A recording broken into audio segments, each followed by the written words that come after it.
Hello there, and welcome to the Sleepy Science Channel. Tonight, we step into a world that once shaped empires, redirected ships across unknown oceans, and transformed simple meals into unforgettable experiences. We are exploring the hidden universe of spices. These small fragments of bark, seed, flower, and root have traveled farther than most of us ever will. They have stirred trade, sparked rivalries, inspired exploration, and quietly rewired the way our brains experience flavor. A pinch can warm the mouth. An aroma can unlock a memory you did not know you were holding. Some spices cool the tongue. Others ignite it.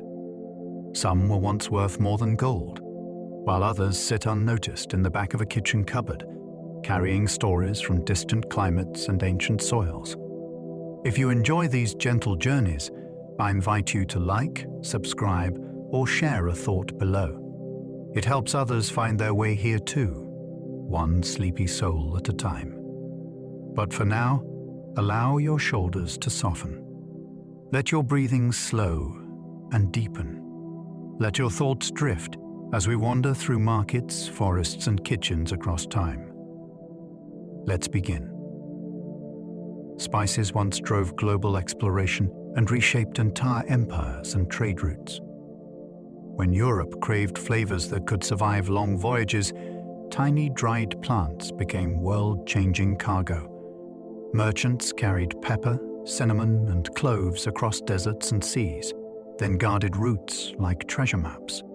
Port cities rose and fell on who could tax a sack or guarantee a safe convoy. The hunt pushed sailors into unfamiliar currents and storm seasons.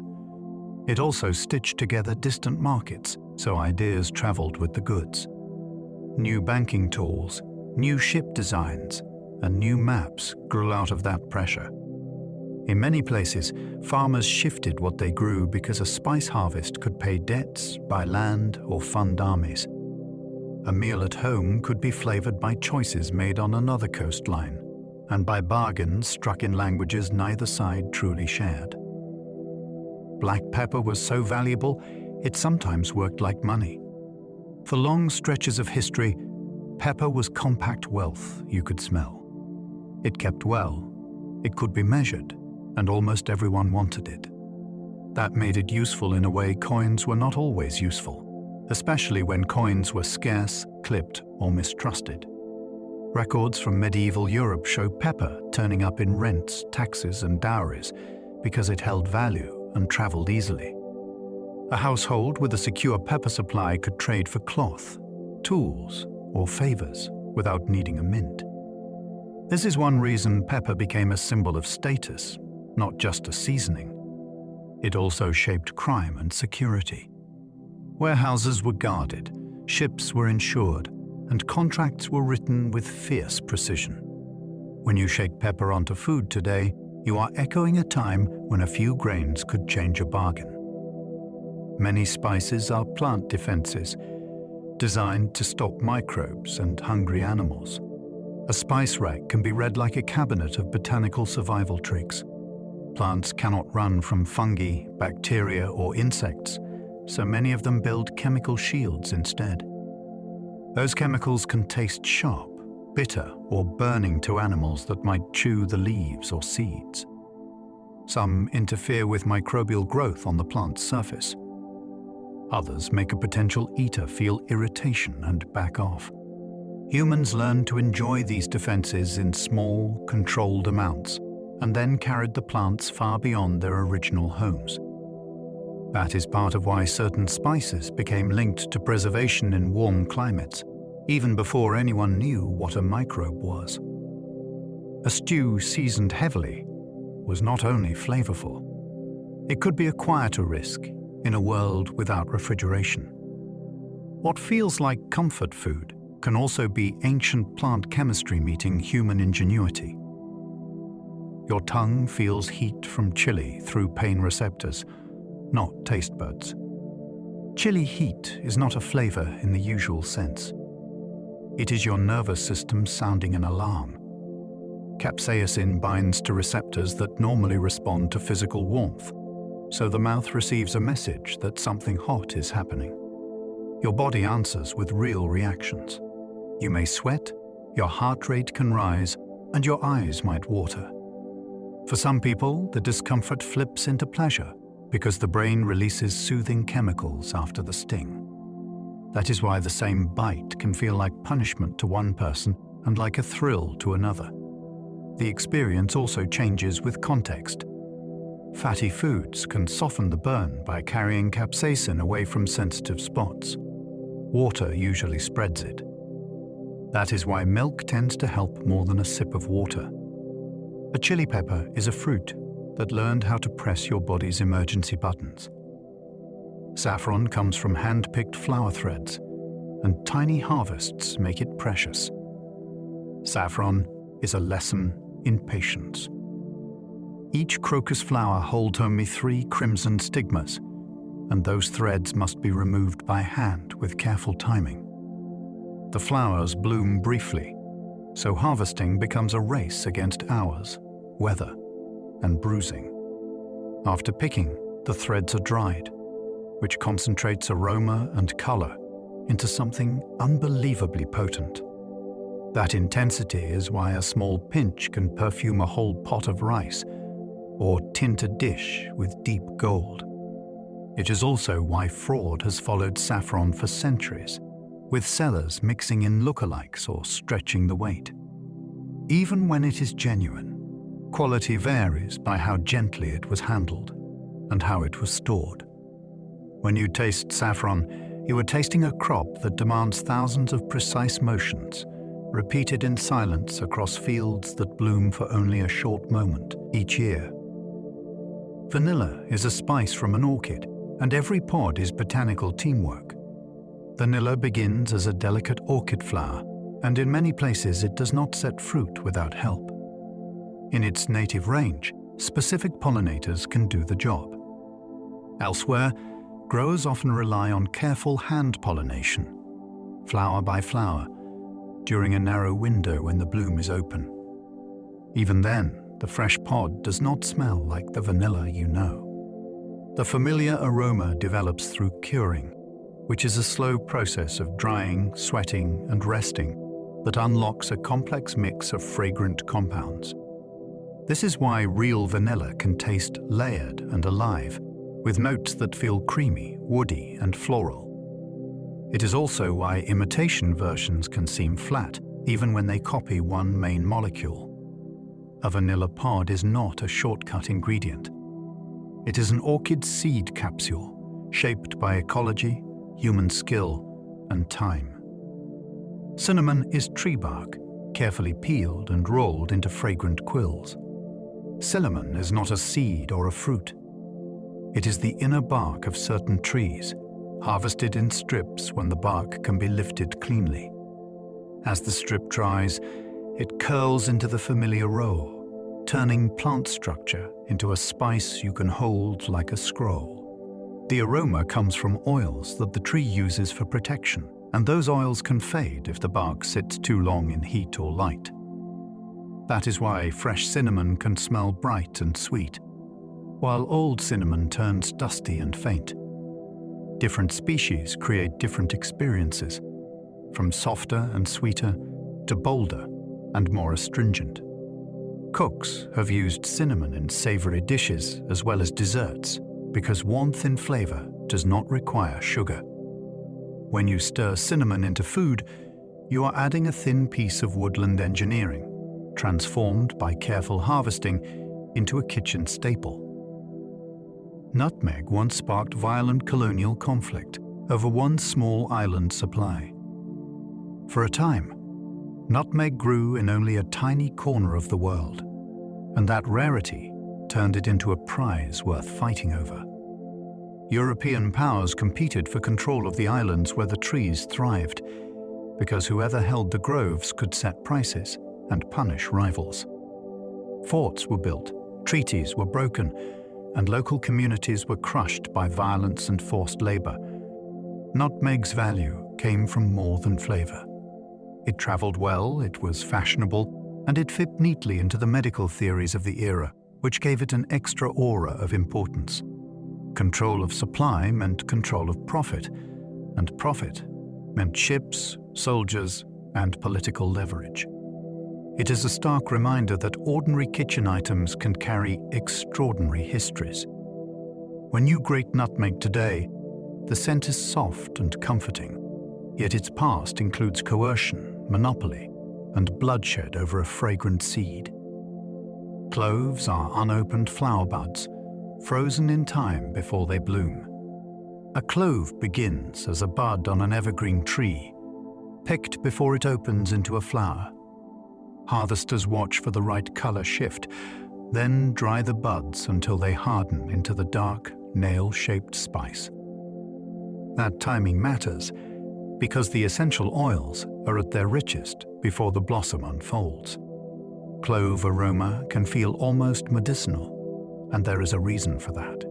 The spice contains powerful compounds that can numb and soothe, which is why clove oil has a long history in tooth care. In cooking, a tiny amount can change everything, which makes cloves both thrilling and dangerous for the careless hand. They can lift a stew, deepen a dessert, or perfume a drink with winter warmth. A clove is a flower that never got to bloom, preserved at its most aromatic moment. Some spice aromas can reach your brain in one breath before thinking begins. Smell takes a fast lane into the nervous system. When you inhale spice aroma, molecules land on receptors high in the nasal cavity, and signals race toward the olfactory bulb almost instantly. From there, connections reach regions involved in emotion and memory, which is why a hint of cardamom or toasted cumin can feel like a sudden time shift. Flavor also rises from the mouth into the nose as you chew, so the brain stitches scent and taste into one experience. That stitching happens quickly, often before you can name what you are sensing. It is also why warming spices in oil can seem to fill a whole kitchen in seconds. The air becomes a message. In a single breath, your body can move from neutral to hungry, comforted, or curious. Spice is not only something you eat, it is something your brain receives like music. Garlic's punch appears when cells break, mixing chemicals into allicin fast. The clove is calm until you cut, crush, or grate it. That damage brings separated chemicals into sudden contact, and the smell blooms in seconds. What you are noticing is a fresh burst of reactive sulfur chemistry, but the plant keeps locked away until it is attacked. In a kitchen, that attack is your knife. The sharpness can feel almost electric, then it shifts as time passes. Leave chopped garlic on a board for a moment, and the character changes again. Heat transforms it too. Raw garlic can be fierce and bright. Slow cooking can turn it mellow and sweet as new savory notes develop and the bite softens.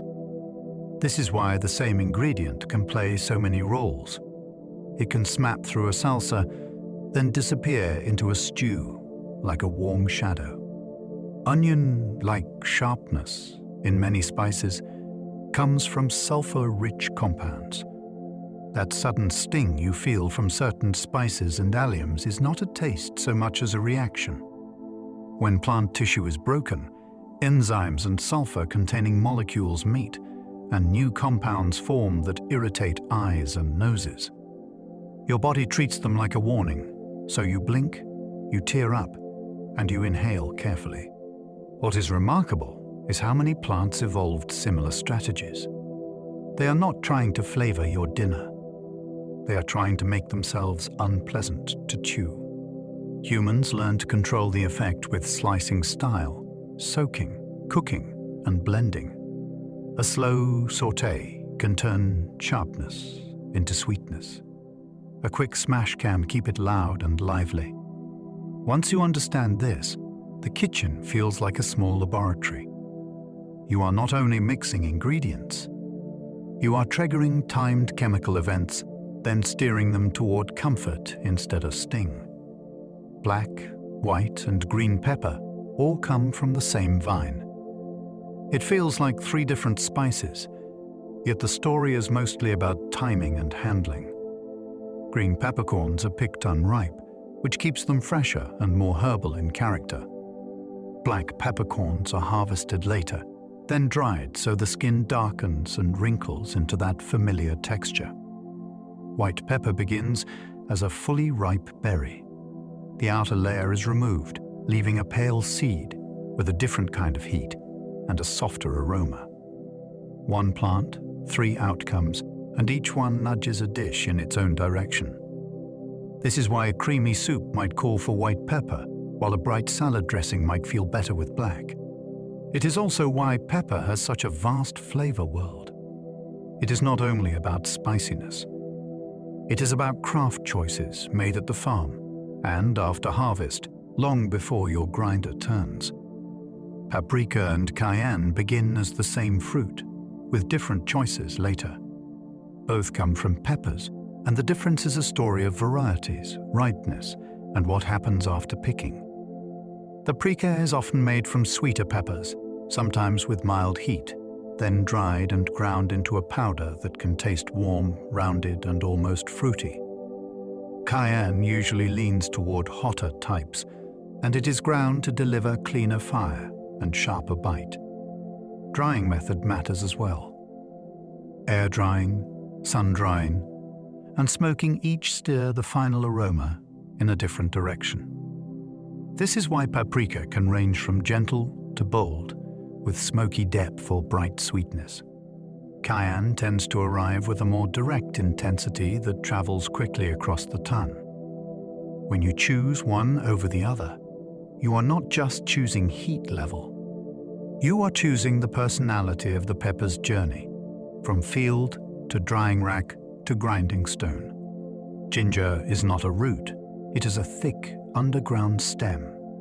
What you hold in your hand is a rhizome, a storage stem that grows sideways beneath the soil. It is the plant's pantry and its escape pan, packed with energy to send up new shoots when conditions are right. That structure is why ginger can be snapped into knobby pieces, each with the potential to grow if planted. Flavor lives in that survival design. Fresh ginger can feel bright and lemony with a quick sting. Dried ginger often tastes deeper and warmer, with a different kind of spice that fits baking and long simmers. Pickled ginger becomes crisp and clean, and it can reset the mouth between bites. Across Asia and beyond, ginger shows up in broths, sweets, teas, and stir-fries because it bridges worlds. It can be sharp without being harsh. It can be comforting without being bland. It is a stem that learned how to travel as flavor. Turmeric's color comes from curcumin, a pigment plants make for protection. Turmeric looks like sunshine because the plant invests in a powerful yellow pigment. That pigment helps the plant handle stress in its environment, and it also happens to cling stubbornly to surfaces. In the kitchen, that means a little can tint an entire pot, and it can leave golden fingerprints on wood, cloth, and hands. Turmeric begins as a rhizome like ginger, but its personality is different. The flavor is earthy and slightly bitter, with a gentle warmth that can feel grounding. When it cooks in oil, it can soften and spread, giving sauces a deep glow that reads as richness even before you taste.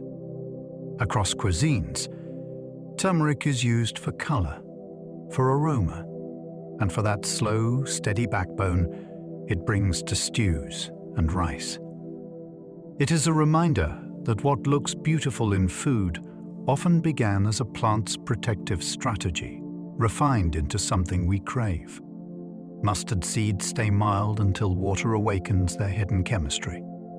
A dry mustard seed can seem almost sleepy, then it suddenly wakes up the moment moisture arrives. Inside the seed are separated ingredients that only meet when crushed and mixed with water. When they combine, sharp compounds form, and the heat rises into the nose with a clean, fast bite. This is why prepared mustard can build strength after it sits for a few minutes. It is also why technique matters. Cold water tends to keep the bite stronger. Warm water can soften it sooner. Acids like vinegar can change how the flavor develops and how long it lasts. Mustard is not just a seasoning. It is a timed reaction you set in motion on purpose. That is why it has been used for centuries in sauces, marinades, and table condiments. A tiny seed becomes a bold voice, but only when you give it the right trigger. Wasabi's burn rushes into the nose, unlike chili's slow mouth heat. The sensation is quick, sharp, and almost airy, as if the spice lifts off the tongue and climbs straight upward. That is because the key compounds are volatile. They travel as vapors into the nasal passages, where they hit sensitive tissues and create a bright, clean sting. It fades fast compared with chili heat, which tends to linger on the mouth's surface. That quick fade is part of wasabi's magic. It can feel dramatic, then leave you ready for the next bite. Traditional wasabi is grated from a rhizome, and its pungency begins slipping away soon after, which is why it is often prepared close to serving time. It pairs beautifully with seafood because it clears the senses without burying delicate flavors. The experience can feel like a sudden gust of winter air, then a calm return. It is spice as a flash, not a slow fire. Horseradish sting is a vapor, rising as you chew. The moment you grind or grate horseradish, you release compounds that want to escape into the air. Chewing warms them, and they rise into the back of the nose with a fierce, clean punch. It can feel like the spice has climbed behind your eyes, because the irritation is happening in the nasal passages more than on the tongue. This is why horseradish can feel powerful even in small amounts, and why it can fade quickly once exposed. Leave it sitting out, and the sharpness drifts away into the room. Mixed into sauces, it becomes a secret engine that lifts roast beef, seafood, and creamy dips. It cuts through richness with a clarity that chili does not usually give. Horseradish is also a lesson in handling. Freshly grated is bold and alive. Prepared versions are often stabilized to hold on to that vanishing bite. It is flavor that behaves like scent, because it literally is. Mint coolness is an illusion triggered by temperature-sensing nerves. Mint does not lower the temperature in your mouth. Instead, menthol convinces your nerves that cool air is flowing across the skin. The brain reads that signal as refreshment, even when the food itself is warm. That is why mint can feel bright in tea, soothing in candy, and startling in savory dishes. It changes perception. It can make sweetness feel cleaner, and it can make rich foods feel lighter. Across the world, mint has been used to sharpen salads, lift yogurt sauces, and finish drinks with a crisp edge. It also plays well with heat. In some cuisines, mint sits beside spicy food like a counterbalance, not a competitor. The result is not cancellation. It is contrast, like shade after sunlight. Once you notice the trick, mint becomes even more fascinating. You are tasting a plant that learned how to speak to your nervous system directly, turning chemistry into a sensation that feels like weather. Sichuan pepper makes tingling numbness by stimulating touch receptors in the mouth. The first time you taste it, your brain may hesitate. It is not classic heat like chili, and it is not a simple peppery bite either. The sensation arrives as a bright citrus aroma, then a creeping buzz that seems to wake up the lips and tongue from the inside. That tingle comes from compounds that interact with touch and vibration sensing nerves, so the mouth starts to feel lightly electrified. In Sichuan cooking, that strange sparkle is often paired with chilies, because numbness and heat together create a layered thrill. One keeps climbing while the other keeps humming. It also changes how you notice other flavors. A sauce can feel more vivid because the mouth is paying closer attention. It is a reminder that spice is not only taste. It can be texture, sensation, and surprise, all delivered through a handful of tiny husks.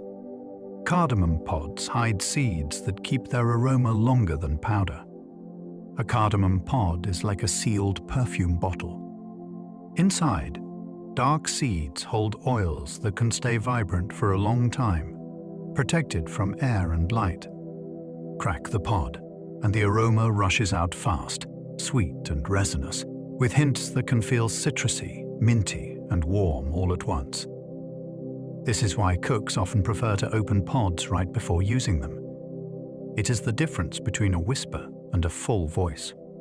Cardamom travels across both savory and sweet worlds. It can brighten coffee, deepen a rice dish, and make baked goods feel almost floral without tasting like flowers. It also plays well with dairy, because fat carries its aromatic compounds and spreads them smoothly. If you have ever tasted a dessert and wondered why it felt suddenly luxurious, cardamom is often the hidden reason. It is intensity disguised as elegance. Cumin and caraway look alike, yet their aromas come from different oils. At a glance, the seeds can fool you. They are similar in size and shape, with ridges that look like tiny wooden boats. Yet once they warm in a pan, the difference is undeniable. Cumin leans earthy and deep, the kind of scent that makes a kitchen feel grounded and savory. Caraway moves in a different direction. It can read sharper and more anise-like, with a lift that cuts through rich foods. Those personalities come from different dominant aromatic oils, which is why swapping one for the other can quietly change the entire mood of a dish. This is also why cuisines treat them so differently. Cumin often anchors stews, beans, and spice blends that want warmth and depth. Caraway often finds a home with breads, cabbage, and cheeses that benefit from brightness. Two similar seeds, two distinct stories. Coriander seeds and cilantro leaves can taste like different plants entirely. This is one of the most surprising pairs in the kitchen. The seeds taste warm, citrusy, and slightly nutty when toasted, while the fresh leaves can taste sharp, green, and to some people, strangely soapy. That divide has real roots in biology. The person's genes can influence how they perceive certain aromatic compounds in the leaves, which is why cilantro can be adored or avoided with equal passion. The seeds are a different part of the plant, with a different chemical balance, so they rarely trigger the same reaction. That makes coriander a fascinating example of how one organism can offer two different ingredients, each with its own fan club. In cooking, the seeds often build a gentle foundation in spice blends, while the leaves are used as a fresh finish that changes the final impression. Together, they can create a full arc of flavor, from deep base to bright top. Fennel's sweetness shares chemistry with licorice, even when they grow apart. Fennel can taste like a soft whisper of candy, even when it is added to a savory dish. That sweetness comes from aromatic compounds that overlap with those found in licorice and anise, so your brain links them even if the plants live in different places and belong to different stories. The result is a spice that can feel both familiar and mysterious. In sausage, fennel can make meat taste brighter and cleaner. In roasted vegetables, it can add a subtle sweetness that feels natural rather than sugary. Chewing fennel seeds after a meal is a tradition in several cultures, partly because the aroma lingers pleasantly and can shift the way the mouth feels.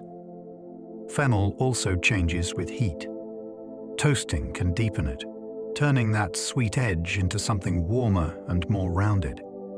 It is a reminder that flavor is often a pattern, and plants can independently arrive at similar notes through different paths. Star anise looks like a star, but it is a fruit. It is easy to assume it is a flower because it looks like one. Yet star anise is a dried fruit formed in a woody star shape with pointed pods that hold glossy seeds. Snap one open, and the aroma is immediate. It smells sweet and licorice-like, but also slightly resinous, as if it belongs in a forest as much as in a kitchen. Star anise is often used whole because its shape is practical. You can simmer it in broths, teas, and braises, then fish it out like a bay leaf. That makes it perfect for slow infusions, where the spice quietly perfumes the liquid over time. It also pairs beautifully with rich flavors, since its brightness can cut through fat and create preventable heaviness. When you see star anise floating in a pot, you are watching a fruit do the work of a fragrance, turning simmering steam into something you can almost taste with your nose. Anise and star anise taste similar, yet are unrelated botanically. This is one of nature's best tricks.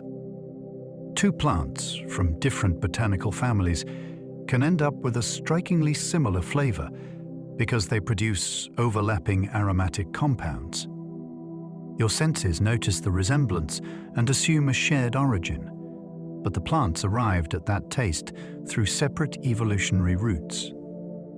Anise is a small seed from a flowering herb, often used in baking and liqueurs. Star anise is a woody fruit that comes from an evergreen tree. The flavors feel like cousins, yet the plants are not closely related at all. This kind of convergence happens in other places too, but it is especially vivid here because the aroma is so distinctive. In the kitchen, the choice matters. Anise seeds can be toasted and ground, adding a delicate warmth to breads and cookies. Star anise often works best as a whole piece, steeped slowly for a deeper infusion. Similar notes, different tools, different histories. Bay leaves perfume soups slowly because their oils dissolve over time. A bay leaf rarely announces itself in the first bite. Instead, it works like a background musician, building atmosphere as the pot simmers. The leaf contains aromatic oils that need time to seep into liquid and fat, so a long cook allows the flavor to spread gently through a stew, broth, or sauce. That slow release is also why bay is usually added early, then removed before serving. You are not meant to chew it. You are meant to let it season the space between ingredients. Bay can make a dish taste more complete, even when you cannot quite point to why. It can sharpen a tomato sauce, deepen a bean pot, and make stock feel more rounded. Different bay species exist, and they do not all taste identical, which adds another layer of mystery when recipes travel. A single leaf can carry the scent of a whole pantry, but only if you give it time to speak. Fenugreek can make sweat smell like maple after you eat it. Fenugreek has an aroma that can feel both savory and sweet, and it is famous for a surprising after effect. Some people notice that after eating enough of it, their sweat can take on a maple syrup-like scent. That happens because certain compounds in fenugreek can pass through the body and emerge in skin secretions, turning dinner into a lingering signature. In the kitchen, fenugreek is often used in small amounts because it can be powerful. The seeds can taste bitter at first, then warm and nutty when toasted. The leaves are used as well, having a different kind of depth that can make curries and stews feel fuller. Fenugreek is also a key note in some spice blends, where it provides a backbone that supports brighter spices without competing. It is a spice with personality, the kind that does not disappear when it enters a dish or when it leaves your plate. Asafoetida smells fierce raw, yet becomes savory when cooked gently. Open a container of asafoetida, and you will understand why it is sometimes called a love it or runaway ingredient. Raw, it can smell sulfurous and sharp, almost shocking. Yet that intensity is only the first act. When a tiny pinch hits warm oil, the harsh edge transforms. It becomes deeply savory, like onions and garlic turning sweet in a pan, but with its own unmistakable character. This is why it is used in very small amounts, and why good technique matters. Add too much, and it can dominate. Add just enough, and it can make lentils, vegetables, and sauces taste fuller and more rounded. Asafoetida is also valued in cooking traditions where onions and garlic are avoided because it can provide a similar depth without using either. It comes from a plant resin, which means it is literally a dried sap bottled into a spice that behaves like alchemy when heated. Smoked paprika carries flavor from wood smoke, not from heat alone. Some people expect smoke to mean spicier, but smoked paprika is a different kind of power. The peppers are dried in smoke, and that smoke becomes part of the spice itself. It is why the aroma can feel like a campfire drifting through a kitchen, even when nothing is burning. Different woods leave different signatures, and time matters too. A longer smoke can push the flavor towards savory depth, while a lighter smoke can keep it sweet and bright. Smoked paprika can make beans taste heartier, and it can give roasted vegetables a slow warmth that feels like comfort. It also transforms simple foods. A little in scrambled eggs can taste like you spent hours on breakfast.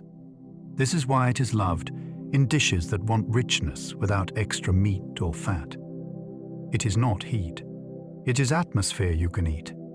Chili plants make capsaicin to deter mammals, while birds spread seeds. A chili pepper is a clever negotiation with the animal world.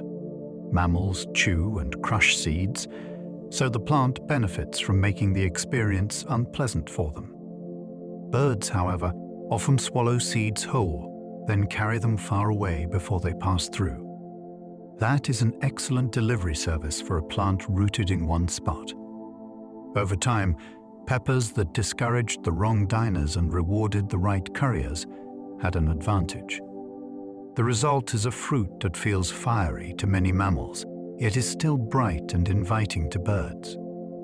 This also helps explain why wild peppers can thrive along fence lines, forest edges, and rocky places where birds perch and rest. It is a partnership built from chemistry and habit. When humans began cultivating chilies, we stepped into that ancient strategy and began selecting for new colors, shapes, and strengths. The plant's original goal stayed the same: move the seeds and survive. Many birds cannot feel chili heat, so they eat peppers freely. To a lot of birds, a hot pepper is simply food. They can peck at bright fruits that would make many mammals recoil, and they do it without the dramatic mouth burn we expect. That difference changes the whole ecology of peppers. Birds become fearless harvesters that carry seeds away from the parent plant, sometimes across surprising distances. If you have ever found volunteer pepper plants popping up in odd corners of a garden, a bird may have played a role. This also shapes what hot means in nature. A fruit can be intensely hot by mammal standards, yet still be a perfectly acceptable snack to a bird that cannot sense it in the same way. It is a reminder that spiciness is not a universal truth. It is a relationship between a plant's chemistry and an animal's nerves. Peppers are not just heat makers. They are seed travelers that learned how to pick their preferred messengers. Black pepper's bite comes from piperine, not capsaicin. Black pepper can feel hot, yet it tells a different story than chilies. Its main bite comes from piperine, which creates a warming irritation that is distinct in character and rhythm. Pepper heat tends to feel drier, woodier, and more persistent in the background, especially when it is freshly ground. That difference is why pepper and chili can share a dish without feeling redundant. One can bring a steady hum, while the other brings a sharper flair. Pepper also carries a complex aroma that can read as citrusy, piney, or even slightly floral depending on the batch. This is why it works almost everywhere, from creamy sauces to fruit. When cooks talk about pepper as a finishing spice, they're responding to how quickly its aroma can rise into the air and meet your nose. It is not only a source of bite, it is a fragrance that happens to be edible. The same pepper can taste brighter or warmer, depending on roast and grind. Pepper is a world of small choices that add up to big differences. Drying style, fermentation time, and how much the peppercorn is heated can shift its aroma from fresh and citrusy to dark and cocoa-like. Then your own kitchen choices take over. A coarse grind can deliver little bursts of aroma that pop at different moments, while a fine grind can spread a steady warmth through every bite. Even when the peppercorns come from the same plant, processing can tilt the final flavor toward brightness or toward depth. This is why one pepper can feel perfect for a salad dressing, and another can feel made for steak or stew. It is also why tasting pepper on its own is so surprising. You notice notes you usually miss, like pine, dried fruit, or a faint sweetness. Pepper is not a single flavor. It is a spectrum that starts long before the grinder and ends right where you taste. Ground spices fade faster because more surface meets oxygen and light. Once a spice is ground, it becomes exposed. Tiny particles offer huge surface area, so air can reach more of the aromatic compounds at once. Light adds its own pressure, and warmth speeds up the slow drift of fragrance away from the spice. The result is familiar. A jar that smelled thrilling when new can turn quiet over weeks or months, even if it still looks the same. That does not mean it is unsafe. It means the most exciting parts have evaporated or changed. This is why some cooks buy small amounts, and why some keep spices away from the stove where heat and steam can creep in. It is also why the moment you open a fresh container can feel so dramatic. Aroma that was trapped finally escapes, and the kitchen seems suddenly alive. Ground spices are like cut flowers. Beautiful at first, then gradually less vivid unless you protect them. Whole spices last longer because their oils stay sealed inside. A whole spice is a natural container. The seed coat, bark, or husk keeps many aromatic oils protected from air and light, which helps the flavor stay lively for longer. That is why whole cumin, coriander, or peppercorns can smell surprisingly strong even after a long rest in the pantry. The magic happens when you break them. Crushing or grinding releases the oils, and you get that sudden bloom of scent that feels immediate and alive. Whole spices also give you control. You can crack them for a gentle release, grind them fine for a more complete infusion, or toast them first to deepen their character. Many kitchens treat whole spices as a kind of pantry insurance. They stay ready for the day you want something more vivid. When you keep a small collection of them, you are keeping potential energy in a jar. The fragrance is waiting, sealed up, until you decide to set it free. Heat changes spice flavors by rearranging aromatic molecules in the air. A spice can taste like one thing when it is raw, then becomes something else when it meets heat. Warming can push fragrant molecules into the air faster, so aroma becomes louder before you even take a bite. Heat can also transform some compounds into new ones, which is why a spice can shift from sharp to round, or from green to deeply savory. This is not only about cooking the food, it is about cooking the spice itself. A cold sauce might keep a spice bright and piercing. A simmered sauce might make the same spice feel smooth and integrated. Even the timing matters. Add a spice early, and it can melt into the background. Add it late, and it can sit on top like a fresh accent. That is why recipes can feel so precise, even when the ingredients are simple. Heat is not just a temperature. It is a translator. It takes plant chemistry and turns it into a new voice. Toasting spices can create new aromas, like nuts and caramel notes. When whole spices hit a dry pan, something dramatic happens. The scent rises almost instantly, and it can smell richer than the raw spice ever did. Toasting warms oils, and it also encourages browning reactions that can create flavors reminiscent of nuts, warm bread, or caramel. The key is attention. A few seconds can lift a spice into a deeper register. Too long can push it into bitterness. This is why toasting feels like a ritual. You watch, you shake the pan, you listen for the first crackle, and you breathe in the moment the aroma changes. Then you grind or crush while the spices are still warm, and the fragrance seems to multiply. Toasting is also a way to shape the mood of a dish. Raw spices can feel sharp and bright. Toasted spices can feel cozy and dark, like the lights dimmed in the same room. It is one of the fastest transformations a kitchen can offer, and it costs nothing but care. Blooming spices in oil pulls fat-soluble flavors into the whole dish. Many spice aromas dissolve better in fat than in water. When you warm spices in oil or butter first, those fat-soluble compounds are released and carried outward, spreading through the dish with surprising efficiency. This is why a curry base can smell so powerful before any liquid is added, and why a simple oil can become intensely fragrant with only a pinch of spice. Blooming also changes texture of flavor. Instead of isolated bursts, you get a smoother distribution, as if the spice has been dissolved into the very structure of the meal. It can also soften harsh edges. Some spices taste raw and dusty when stirred straight into a wet sauce. In oil, they often become rounder, warmer, and more cohesive. This technique shows up in many cuisines because it works and because it is quick. A pan, a little fat, and a short moment of heat can unlock flavors that feel hidden in the dry powder. It is like turning on a light behind the spice and watching the whole dish glow.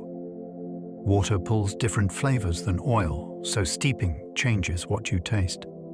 Make a cup of spiced tea, and you get one story. Simmer the same spices in oil, and you get another. Water is great at pulling out some sharp, bright compounds, plus a lot of the taste that reads as bitter or astringent. Oil is better at grabbing many aromatic molecules that feel round, rich, and lingering. That is why a cinnamon stick in hot water can taste clean and direct, while cinnamon warmed in butter can smell deeper and more comforting. It is also why some dishes taste flat until a little fat is present. The aroma has nowhere to ride. When cooks steep spices in milk, coconut, or ghee, they are choosing a solvent with personality. The liquid becomes a carrier, and the spice becomes a landscape. You are not just adding flavor. You are choosing which parts of the spice get invited to the table. Grinding releases volatile oils that can vanish within minutes. The moment a spice becomes powder, it starts speaking loudly, and then it starts fading. Grinding breaks open tiny compartments that held aromatic oils in safety. Those oils are eager to escape, so the smell can bloom like a sudden wave, then soften as the most delicate notes drift into the air. This is why freshly ground coriander can smell citrusy and alive, while pre-ground coriander can taste muted and dusty. It is also why a spice grinder can feel like a secret weapon. You can turn a quiet pantry into something vivid in seconds. Timing matters as much as freshness. Grind just before cooking, and the bright top notes show up in the final dish. Grind hours earlier, and you may only keep the heavier, duller tones. It is not only about being fancy. It is about catching aroma at its peak, right before it disappears. Salt can amplify spice aroma, by helping molecules lift into the air. Salt does more than make food taste salty. It can make flavors feel clearer, and spices can seem suddenly louder. Part of this is contrast. Salt reduces dullness, so aromatic notes become easier to notice. Part of it is physics in your mouth. Salt changes how saliva interacts with food, and it can help aromatic compounds release so they travel upward toward the nose as you chew. That is why a pinch of salt can wake up cumin in a soup or make cinnamon feel more present in oatmeal. It is also why salted citrus can smell brighter than unsalted citrus. Salt draws attention, and it sharpens edges without needing more spice. In many traditional recipes, salt is added early, not only for seasoning, but to shape how flavors open over time. It is like turning the focus ring on a camera. The picture stays the same, but suddenly it looks crisp. Sugar can soften spice burn by shifting attention and balance in taste. Heat can feel thrilling, but it can also feel overwhelming. Sugar changes the experience, not by removing the spicy compounds, but by changing what your brain pays attention to. Sweetness adds a second strong signal, so the burn no longer dominates the whole mouth. That is why sweet chili sauces feel playful, and why a pinch of sugar can round out a fiery tomato sauce. It is also why desserts can handle surprising spice levels. In gingerbread, the warmth feels cozy instead of harsh. In Mexican-style chocolate, chili can feel deeper and less aggressive because sweetness and bitterness share the stage. Sugar also affects aroma. Sweet notes can make certain spices smell more like baking, which shifts your expectations before you even taste. This is not a trick. It is balance. The same pepper can feel brutal in plain broth, yet feel inviting in a sweet glaze. Your senses are always negotiating, and sugar is a powerful negotiator. Acid brightens spice blends, making aromas feel sharper and more alive. Add a squeeze of lemon to a spiced dish, and it can feel as if someone opened a window. Acid makes flavors snap into focus. It can reduce the sense of heaviness, and it can lift aromatic notes so they feel clearer in the nose. This is why pickled onions can make a rich curry feel lighter, and why vinegar-based sauces can carry spice without feeling cloying. Acid also changes how we perceive salt and sweetness, so a blend can seem more balanced with less effort. In some cases, acidic environments help certain aromatic compounds stay noticeable, while in others, they shift the flavor toward a brighter profile. That is why the same spice mix can taste warm and mellow in a creamy stew, yet taste sharp and lively in a salsa. Cooks often add acid near the end, because brightness is most dramatic when it arrives fresh. It is a finishing move that wakes everything up. Many spice mixtures are designed for harmony, not maximum intensity. A great blend is not a pile of strong flavors. It is a structure. Some spices act like bass notes, giving depth and warmth. Others sit in the middle, adding body and character. A few float on top, providing lift that you notice first. When the balance is right, no single spice shouts. Instead, the dish feels complete, as if it has always tasted that way. This is why traditional blends are so carefully guarded and so carefully taught. They often reflect local ingredients, local cooking methods, and local preferences for sweetness, bitterness, and heat. Harmony also helps spices travel. A blend can make unfamiliar ingredients feel approachable because it offers a familiar frame. It is like music that uses different instruments, yet still forms one song. When you taste a well-made blend, you might not be able to name every spice, but you can feel the intention. That is the point. The goal is not intensity. The goal is coherence. Curry powder is not one recipe, it is a family of traditions. The label can make it seem fixed, but it is more like a category of stories. Different regions build different blends based on what grew nearby, what traded well, and what people learned to love. Some versions lean golden and earthy with turmeric and cumin. Others lean warm and sweet with cinnamon and cloves. Some are mild and comforting. Others carry a deeper heat. Outside South Asia, curry powders evolved again. British curry powder took shape through colonial contact and home kitchens. Japanese curry took a different path, becoming thicker and sweeter. Caribbean curry blends often include different aromatic notes and different heat levels. The same word can point to many flavors, which is why recipes can disagree and still be true. When you open a tin of curry powder, you are opening a snapshot of a place and a moment, not a universal standard. It is a reminder that spice blends are cultural fingerprints, not fixed formulas. Garam masala is often added late to protect delicate top notes. Some spices are built for long simmering, and some are built for the final breath. Garam masala often belongs to that second group. Many of its aromatic compounds are volatile, so they can fade if cooked for too long. Adding it near the end lets the fragrance stay bright, and it keeps the blend's personality intact.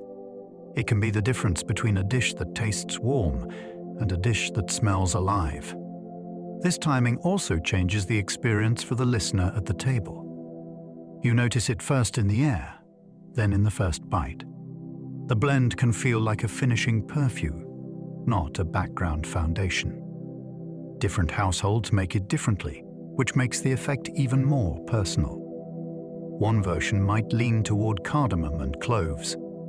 Another might lean toward pepper and cinnamon. What stays consistent is the roll. It arrives late, and it leaves a signature. It is spice as a final flourish, designed to be noticed. Chinese 5 spice balances: sweet, warm, and resinous aromas in one blend. 5 spice is often described as 5 ingredients, but what matters is the idea behind it. It aims for balance, so no single note takes over. The blend commonly brings sweetness, warmth, a hint of bitterness, and a resin-like lift that can feel almost piney. In cooking, it often meets rich meats because its brightness can cut through fat, while its warmth adds depth. It is famous in roast duck and pork, where it can perfume the skin and make the aroma feel festive. It can also surprise you in small doses, tucked into a stir-fry or a marinade where it adds complexity without announcing itself. 5 spice can feel both familiar and strange, which is part of its charm.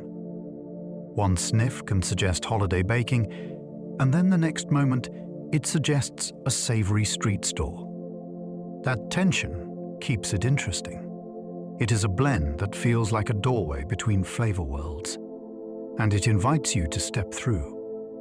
Ros El Hanout can contain dozens of spices, like a perfumer's palette. In many North African markets, Ros El Hanout is less a single recipe and more a declaration. The name is often explained as meaning the best of the shop, and the blend becomes a way for a seller to show skill and taste. One mix might lean floral and sweet. Another might lean smoky and warm. Some include rare ingredients that signal prestige, while others focus on everyday power and balance. It can be used to season tagines, rice, grilled meats, and vegetables, creating a flavor that feels both layered and unified. What makes it captivating is that it is built like a fragrance. There are bright notes that appear first, deep notes that linger, and hidden notes that only show up when heat and time coax them out. Buying it can feel like buying someone's signature. You are trusting their judgment, their sourcing, and their sense of harmony. It is spice as identity, mixed by hand. Sumac brings citrus tang without fruit, through naturally sour compounds. If you have ever tasted a dish that felt bright and lemony, yet no lemon was used, sumac may have been the secret. The spice is made from dry berries that carry a tartness that hits quickly, then lingers like a clean echo. It wakes up grilled meats, roasted vegetables, and salads, especially when fat is present, because the sour edge cuts through richness and makes everything feel lighter.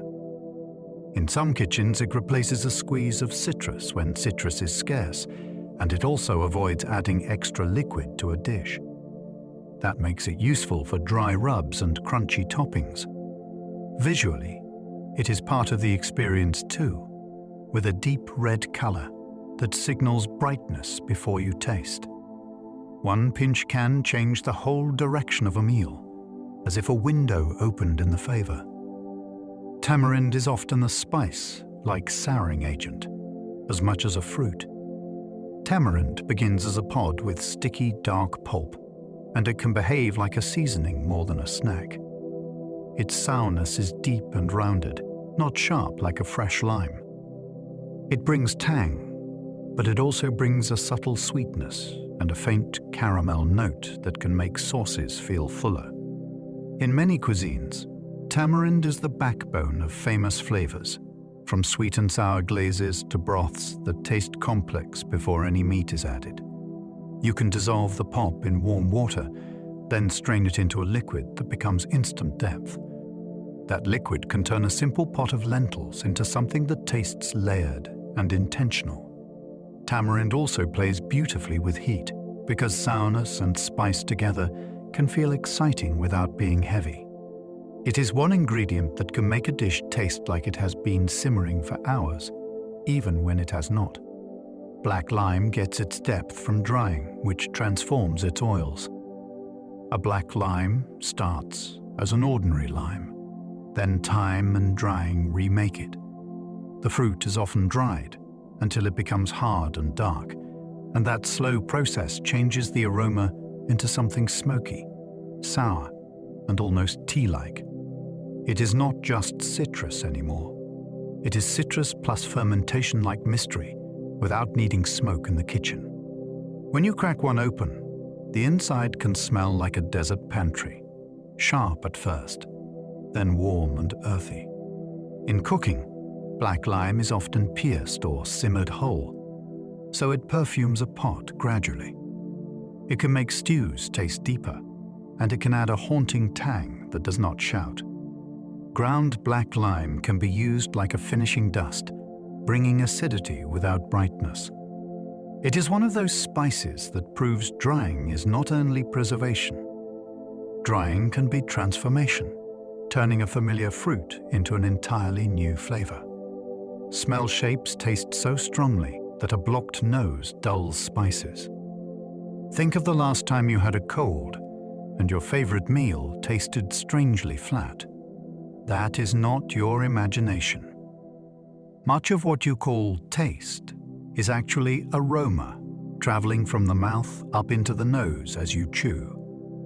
Spices are especially dependent on this pathway because their most exciting features are volatile, meaning they rise into the air easily. When your nasal passages are clogged, that air traffic slows down, and the brain receives a smaller portion of the message. The tongue still detects basic tastes like sweet, salty, sour, and bitter, but the detailed character fades. This is why a curry can feel muted when you cannot breathe freely, and why a fresh grind of pepper seems less dramatic. It is also why smell can make you hungry before food arrives. Your brain often tastes with the nose first, then confirms with the tongue. Your brain links spice aroma to memory because scent and emotion share wiring. A whiff of clove can drop you into a holiday kitchen. A hint of toasted cumin can pull up a street market you visited once, even if you forgot the name of the city. Scent has a direct, intimate route into brain regions involved in emotion and memory, so aromas can trigger feelings before you have words for them. Spices are powerful here because they are concentrated, and many of their key molecules are designed to travel through air. That makes them excellent memory keys. You do not need a full meal to be transported. You only need a trace. This is also why two people can react differently to the same spice. One person smells comfort, another smells uncertainty, because their stored experiences are different. In a way, a spice blend is not only chemistry, it is biography. Each aroma can be a tiny archive, waiting to open the moment it touches your breath. A spice can taste different across cultures because food memory trains expectation. A flavor is never just molecules on the tongue. It is also meaning. If you grew up with cinnamon in desserts, you may expect sweetness the moment you smell it. If you grew up with cinnamon in stews, you may expect savory warmth instead. The spice did not change, but the mind's prediction did, and prediction shapes perception. This is why some combinations feel natural in one place and surprising in another. It is also why learning a new cuisine can feel like learning a new language of smell. Your brain has to build new associations, and the first few tries can feel odd, even when the food is delicious. Over time, familiarity rewires expectation, and what once felt strange becomes comforting. This cultural training can be so strong that it changes what people describe when they taste the same dish. Spices are global travelers, but they arrive wearing local memories like clothing. Spicy food can trigger sweating, which is your body's cooling strategy. When you eat something hot with chili, your body may respond as if the temperature rose. The nervous system interprets the burn as heat, and it activates cooling behaviors, including sweating and increased blood flow near the skin.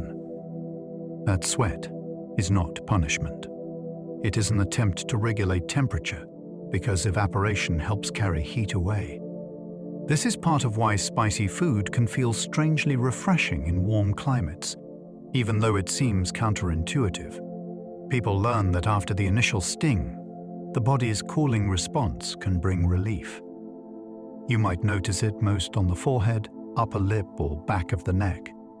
The experience can also feel social and playful because it is visible. Spicy meals can turn into shared challenges with laughter, water glasses, and a sense of accomplishment. Beneath the drama is a simple biological loop. A chemical signal imitates heat, and the body answers with its cooling toolkit. Chilly heat can release endorphins, turning discomfort into pleasure for some. The burn of chili is real irritation, yet many people chase it with delight. One reason is that the brain can respond to the stress signal by releasing endorphins, the body's own soothing chemicals. That release can create a mild rush, a sense of relief, and sometimes even a buoyant mood.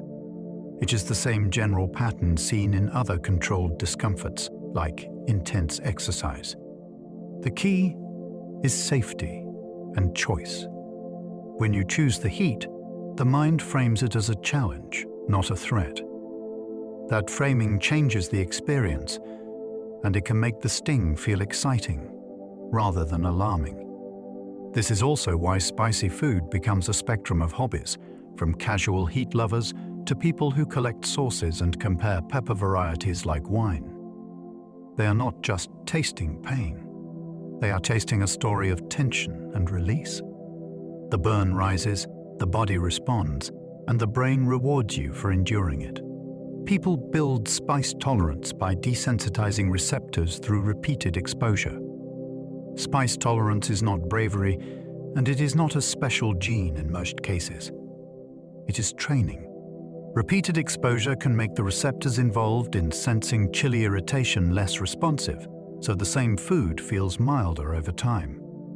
The brain also learns what to expect, which reduces surprise, and surprise is a big part of perceived intensity.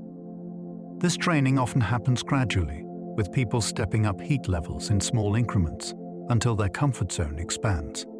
It can be so effective that foods once considered painfully hot become enjoyable, then even relaxing. Yet tolerance can be uneven. A person might handle chili well, but still find mustard or horseradish intense, because those sensations involve different pathways. The process is also reversible. Take a long break from spicy foods, and sensitivity can return. Tolerance is not a permanent badge. It is a flexible relationship between nerves and habit, shaped by what you eat and how often you eat it. Some spices feel hotter when you are tired, stressed, or dehydrated. Have you noticed that a dish can feel spicier on one day than another, even when the recipe is the same? Your body's state can change how you interpret irritation. When you are tired or stressed, the nervous system can be more reactive, and sensations can feel sharper. Dehydration can reduce saliva, which normally helps dilute spicy compounds and move them away from sensitive tissues.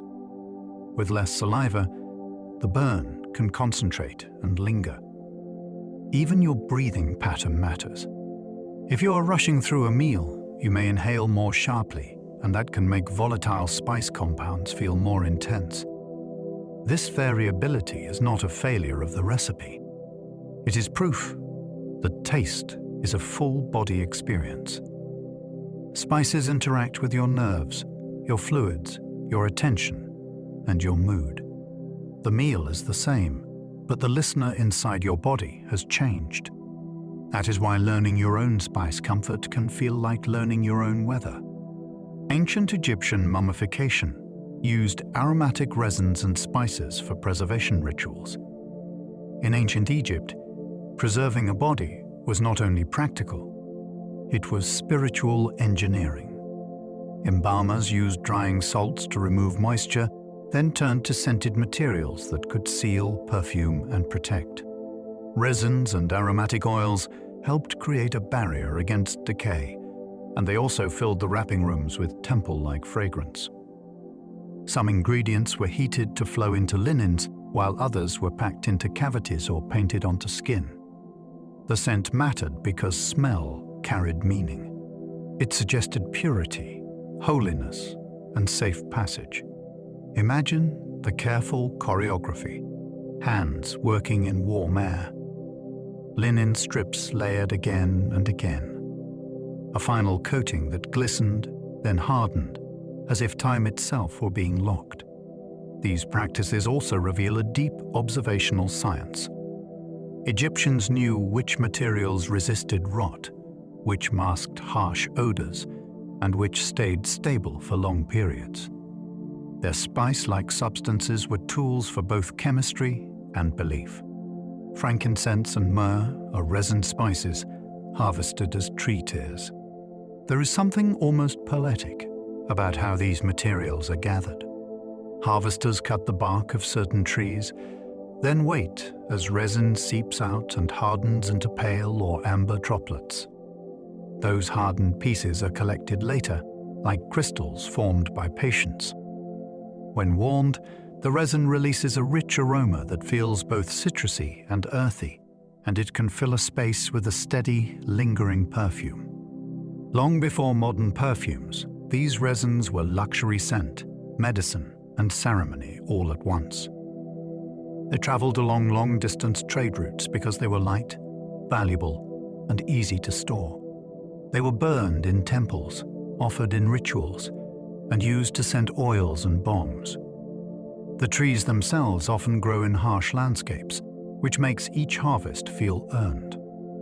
A resin tear is a wound response turned into treasure, and it shows how humans learned to coax fragrance from survival. The word spice once included fragrant woods, resins, and dried blossoms. Today, we picture jars of powders and seeds, yet the older idea of spice was far broader. It included anything fragrant and rare enough to be worth transport to. Aromatic woods could be shaved or infused into oils. Resins could be burned for scent or dissolved into bombs. Dried blossoms could perfume drinks and sweet dishes long before refrigeration made fresh flowers practical. In many places, the same merchant might sell culinary seasonings beside incense, dyes, and medicinal aromatics, because they all belonged to the world of smell and sour. Preservation. That wider definition explains why spice trade was never only about food. It was about rituals, status, health beliefs, and the ability to carry a place's fragrance across oceans. A spice was often defined by how it transformed air, not only how it changed taste. When you smell a cooking pot bloom with aroma, you are experiencing the older meaning in real time. Medieval kitchens used spices to signal status, not to hide spoiled meat. In medieval Europe, spices were expensive, and everyone knew it. Using them publicly was a form of social display, like wearing a rare fabric. Rich households kept spices in locked boxes, and stewards measured them carefully, because each pinch represented money and connection to distant trade. Banquets often featured heavily seasoned dishes and spiced wines, not because food was rotten, but because the host wanted guests to feel abundance. A table could become a stage. Colors, aromas, and elaborate sauces announced power before the first bite. Spices also appeared in sweet and savory combinations that feel surprising now, because medieval taste prized complexity. A dish might aim for warmth, perfume, and richness all at once. When you hear the myth about spoiled meat, remember what was truly scarce. Meat could be salted or hunted locally. Spices were the imported marvel. Their presence was the point, and the message was clear. In old Europe, pepper and cloves appeared in medicines as well as meals. Before modern biology, many healers worked with the idea that foods had temperaments. Some were warming, some cooling, some drying, and some moistening. Spices often landed in the warming category, which made them attractive in remedies for sluggish digestion, chills, and seasonal ailments. Apothecaries stocked them beside herbs and syrups, and households used them in cordials, spiced wines, and fortified broths meant for recovery. Cloves and pepper were also valued because they were intense in small amounts, so they could be carried easily and dosed precisely. People did not always separate comfort from medicine. A restorative drink could also be a treat. Even plague-era practices leaned on aroma, with spiced pomanders and scented mixtures believed to protect the body by protecting the air. These choices were not always effective by modern standards, yet they reveal something timeless. Humans reached for spice when they wanted strength, warmth, and a sense of control. The first printed cookbooks helped standardize spice use across regions. When recipes lived mainly in memory, flavors shifted from house to house and from village to village. Printing changed that. Once cookbooks could be copied widely, certain combinations began to spread with a new kind of authority. A reader could follow instructions from a distant court or city kitchen and try the same spice mixture at home. That sharing created trends, and it also created expectations. A proper sauce could suddenly mean something specific because it was written down. Printed recipes also preserved details that might otherwise vanish, like when to add a fragrant spice late, or how to balance sweet and savory in one pot. Over time, these books became cultural bridges. They carried regional identities outward, and they pulled foreign influences inward. You can almost picture the moment. A cook leaning over a page. A new spice name sounded out carefully. A household tasting a flavor they had never known, because ink made it portable. Tea and spice roots spread ideas, languages, and diseases alongside flavors. A trade route is never only a line on a map. It is a moving ecosystem of sailors, caravan leaders, interpreters, port officials, cooks, and storytellers. Along the same paths that carried cinnamon or cardamom, people carried songs, religious practices, mathematical methods, and new words that slipped into local speech. Ports became classrooms where cultures learned each other through bargaining. Food changed too, as travelers adapted familiar dishes with new seasonings. Yet movement also carried less welcome passengers. Rats, fleas, contaminated water supplies, and respiratory infections traveled with crowds and cargo. The same crowded markets that made exchange possible could also make outbreaks easier. This double edge is part of the real history of spices.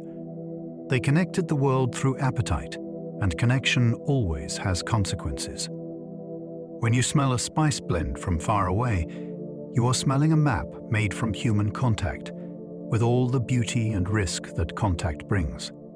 Venice grew rich by controlling spice trade bottlenecks for generations. Venice did not grow powerful by growing spices. It grew powerful by positioning itself between where spices arrived and where Europeans wanted them. The city built a sophisticated commercial machine around that advantage, with organized convoys, strict regulations, and merchants skilled at navigating Savannah, both politics and finance.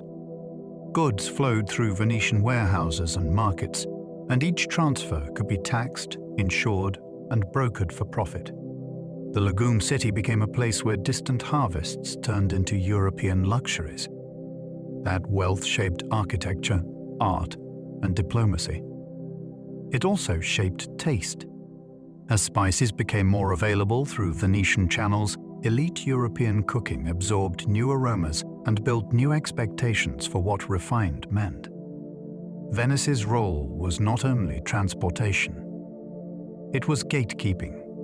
Control of access meant control of price, and control of price meant power. When later sea routes shifted the balance, Venice felt it like a changing wind. For a long time, though, the city was a hinge on which fragrant cargo turned into fortune. The Dutch built vast spice monopolies, especially around cloves and nutmeg. In the age of chartered companies, spice was not just trade. It was strategy backed by force. The Dutch East India Company pursued control over production, not only shipping, and it aimed to keep prices high by limiting who could grow and sell certain pala. Spices.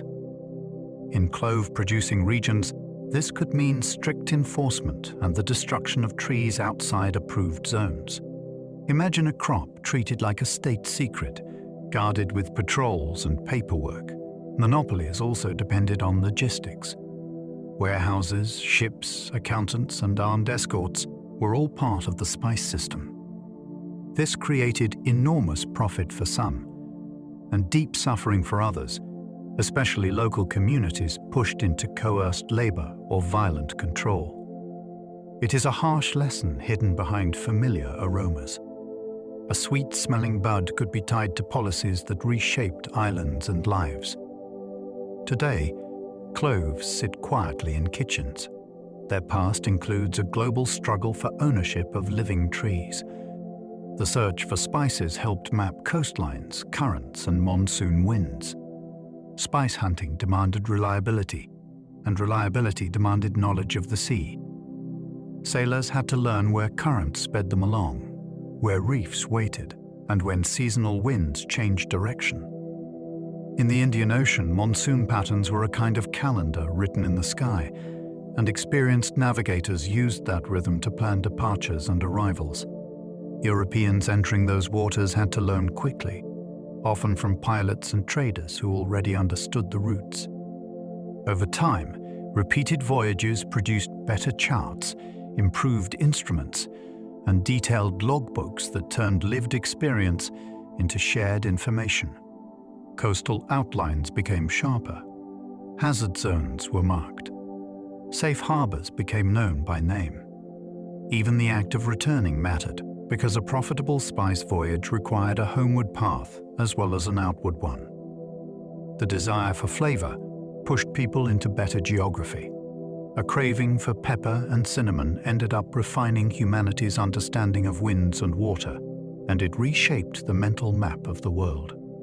Many spices are dried flowers, seeds, bark, roots, fruits, or resin. Look closely at a spice drawer, and you are holding a miniature botany museum. One jar might contain a seed that once promised a new plant. Another might contain bark that once protected a living trunk. Some are dried flower buds, caught before blooming. Others are fruits, shriveled down to concentrate their aroma. Then there are resins, which are tree sap turned solid, like nature's varnish. Each plant part stores different chemicals, and those chemicals shape how the spice behaves in a dish. Seeds often keep their oils locked away until crushed. Bark releases warmth slowly. Roots and underground stems can be earthy and persistent. Flowers tend to be intense and easily overwhelmed, which is why they are used with care. Once you notice this, spices stop feeling like powders. They start feeling like plant strategies, harvested at specific moments, then carried into kitchens to become flavor. Herb and spice often differ only by plant part, not importance.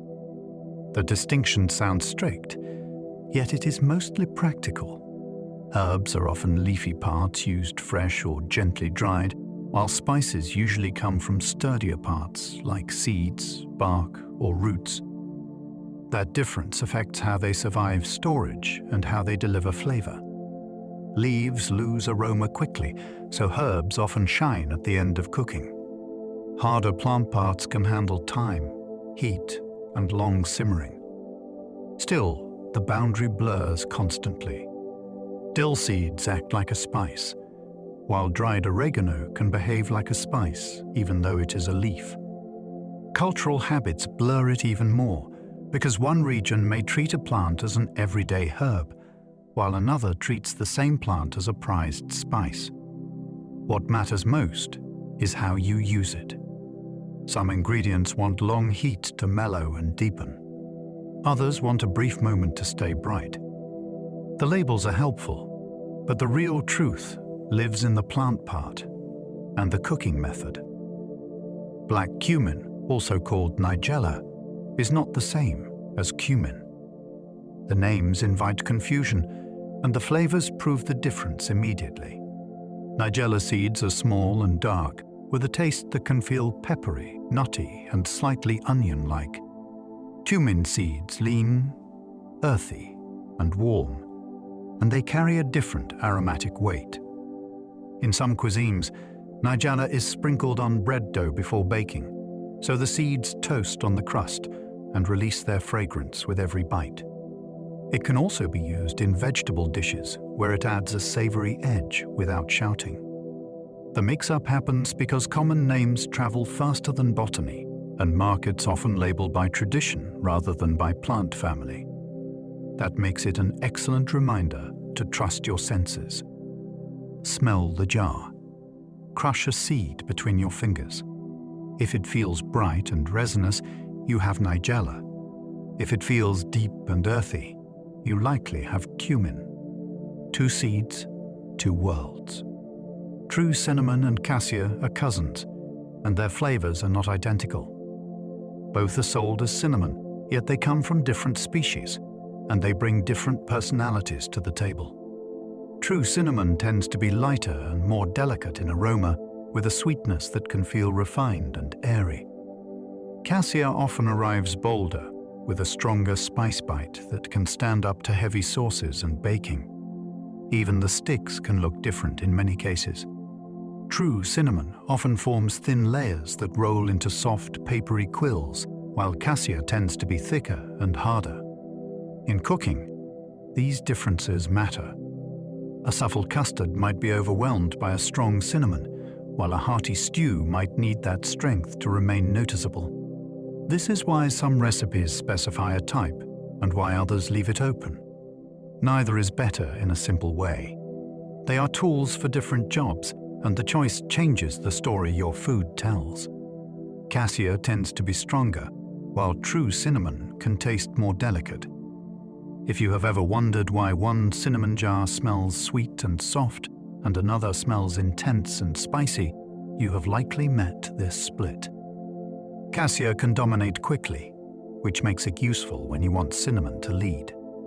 It can hold its own in rich chocolate, sticky glazes, and long-cooked sauces. True cinnamon often feels gentler, and it can slip into desserts with a calmer warmth that does not overwhelm cream, fruit, or light pastry. Because the experiences differ, the same measured amount can produce very different results. That can be frustrating until you realize it is normal.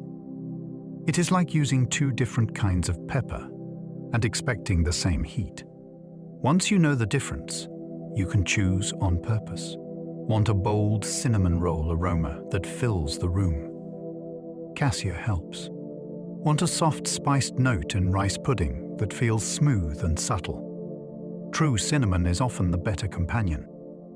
Allspice is one berry that can suggest cloves, cinnamon, and nutmeg together. Allspice surprises people because it is not a blend. It is a single dried berry from a tree, and its aroma happens to echo several warm spices at once. Crush one, and you may smell clove-like depth, cinnamon like warmth, and nutmeg like sweetness, all layered into one tidy note. That makes it a powerful shortcut in cooking, especially when you want complexity without a long ingredient list. It shows up in Caribbean jerk seasonings, winter drinks, and baked goods, where it adds roundness rather than sharp edges. In savory dishes, it can deepen stews and marinades with a gentle warmth that feels old-fashioned in the best way. Allspice is also a reminder that our flavor categories are human inventions. A single plant can produce a profile that seems like a whole pantry. Sometimes nature pre-mixes the harmony, and it does it better than we expect. Juniper berries flavor gin, and they are actually tiny cones.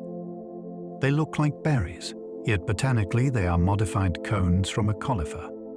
That matters because the flavor is not fruity in the usual way. It is piney, resinous, and bright, like walking through a forest after rain.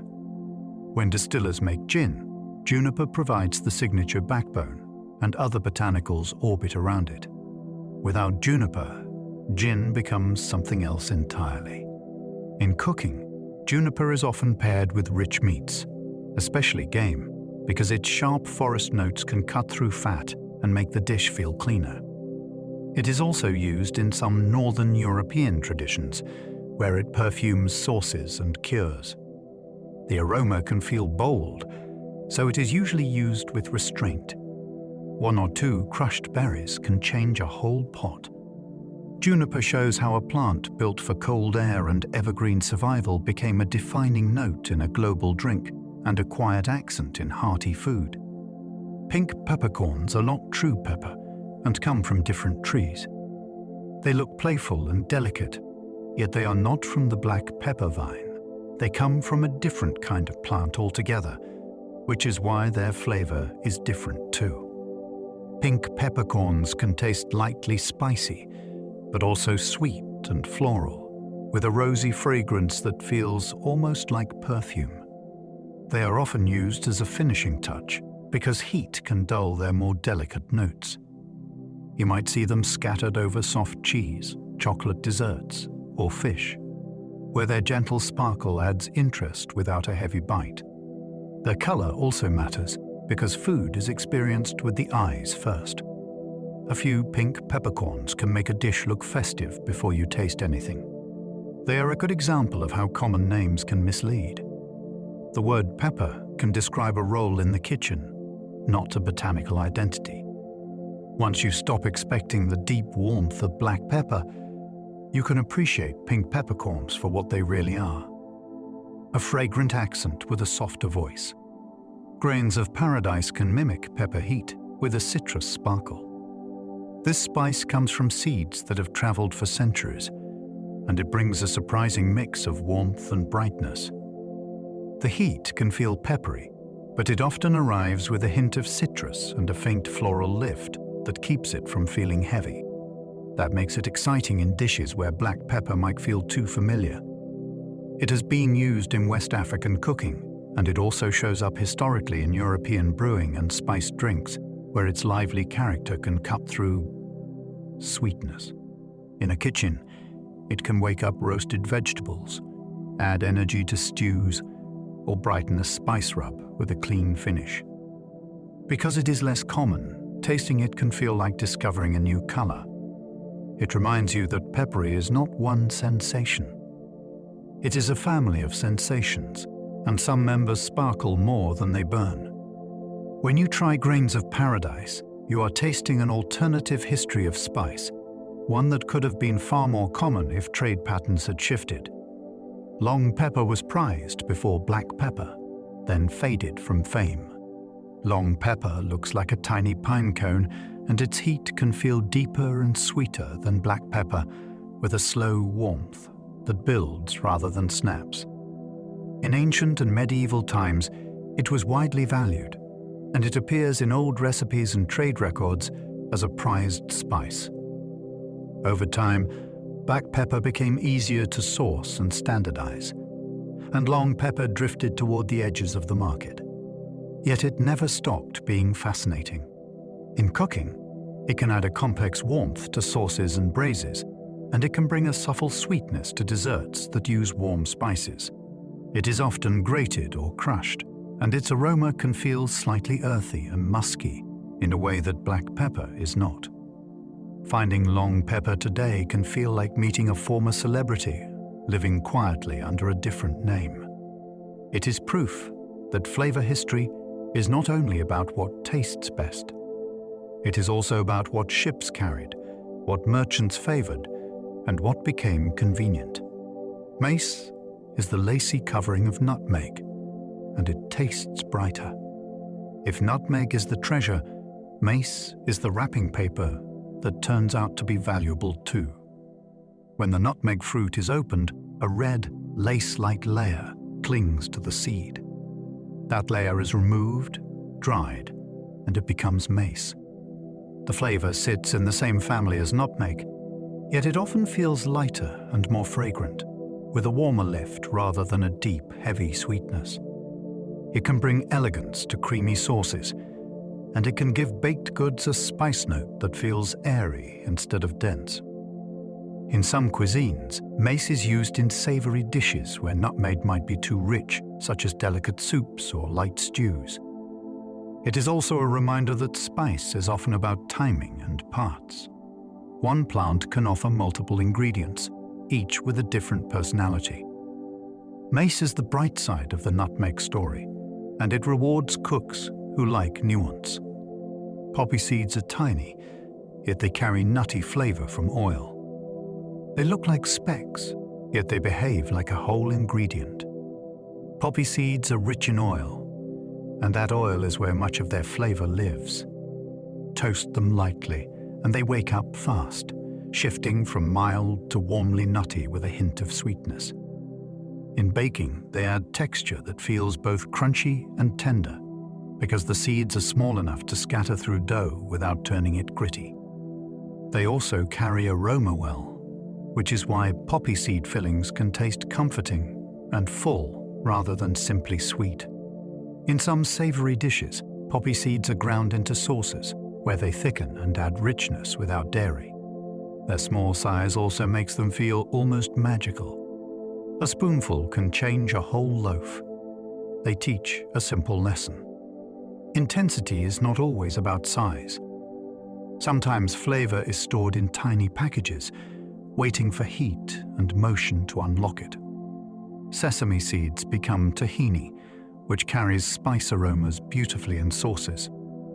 Tahini is what happens when sesame seeds are ground into a smooth paste, and the result is more than just sesame flavor.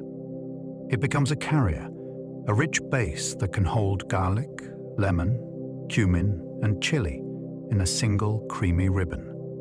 Because tahini is fat-rich, it grabs aromatic spice compounds and spreads them evenly, which helps a sauce taste unified rather than scattered. This is why a simple tahini dressing can feel complex, even with few ingredients. It is also why tahini can calm heat without dulling it. It smooths edges, and it keeps aromas present. In dishes like hummus and sesame noodles, tahini acts like a bridge between ingredients that might otherwise feel separate.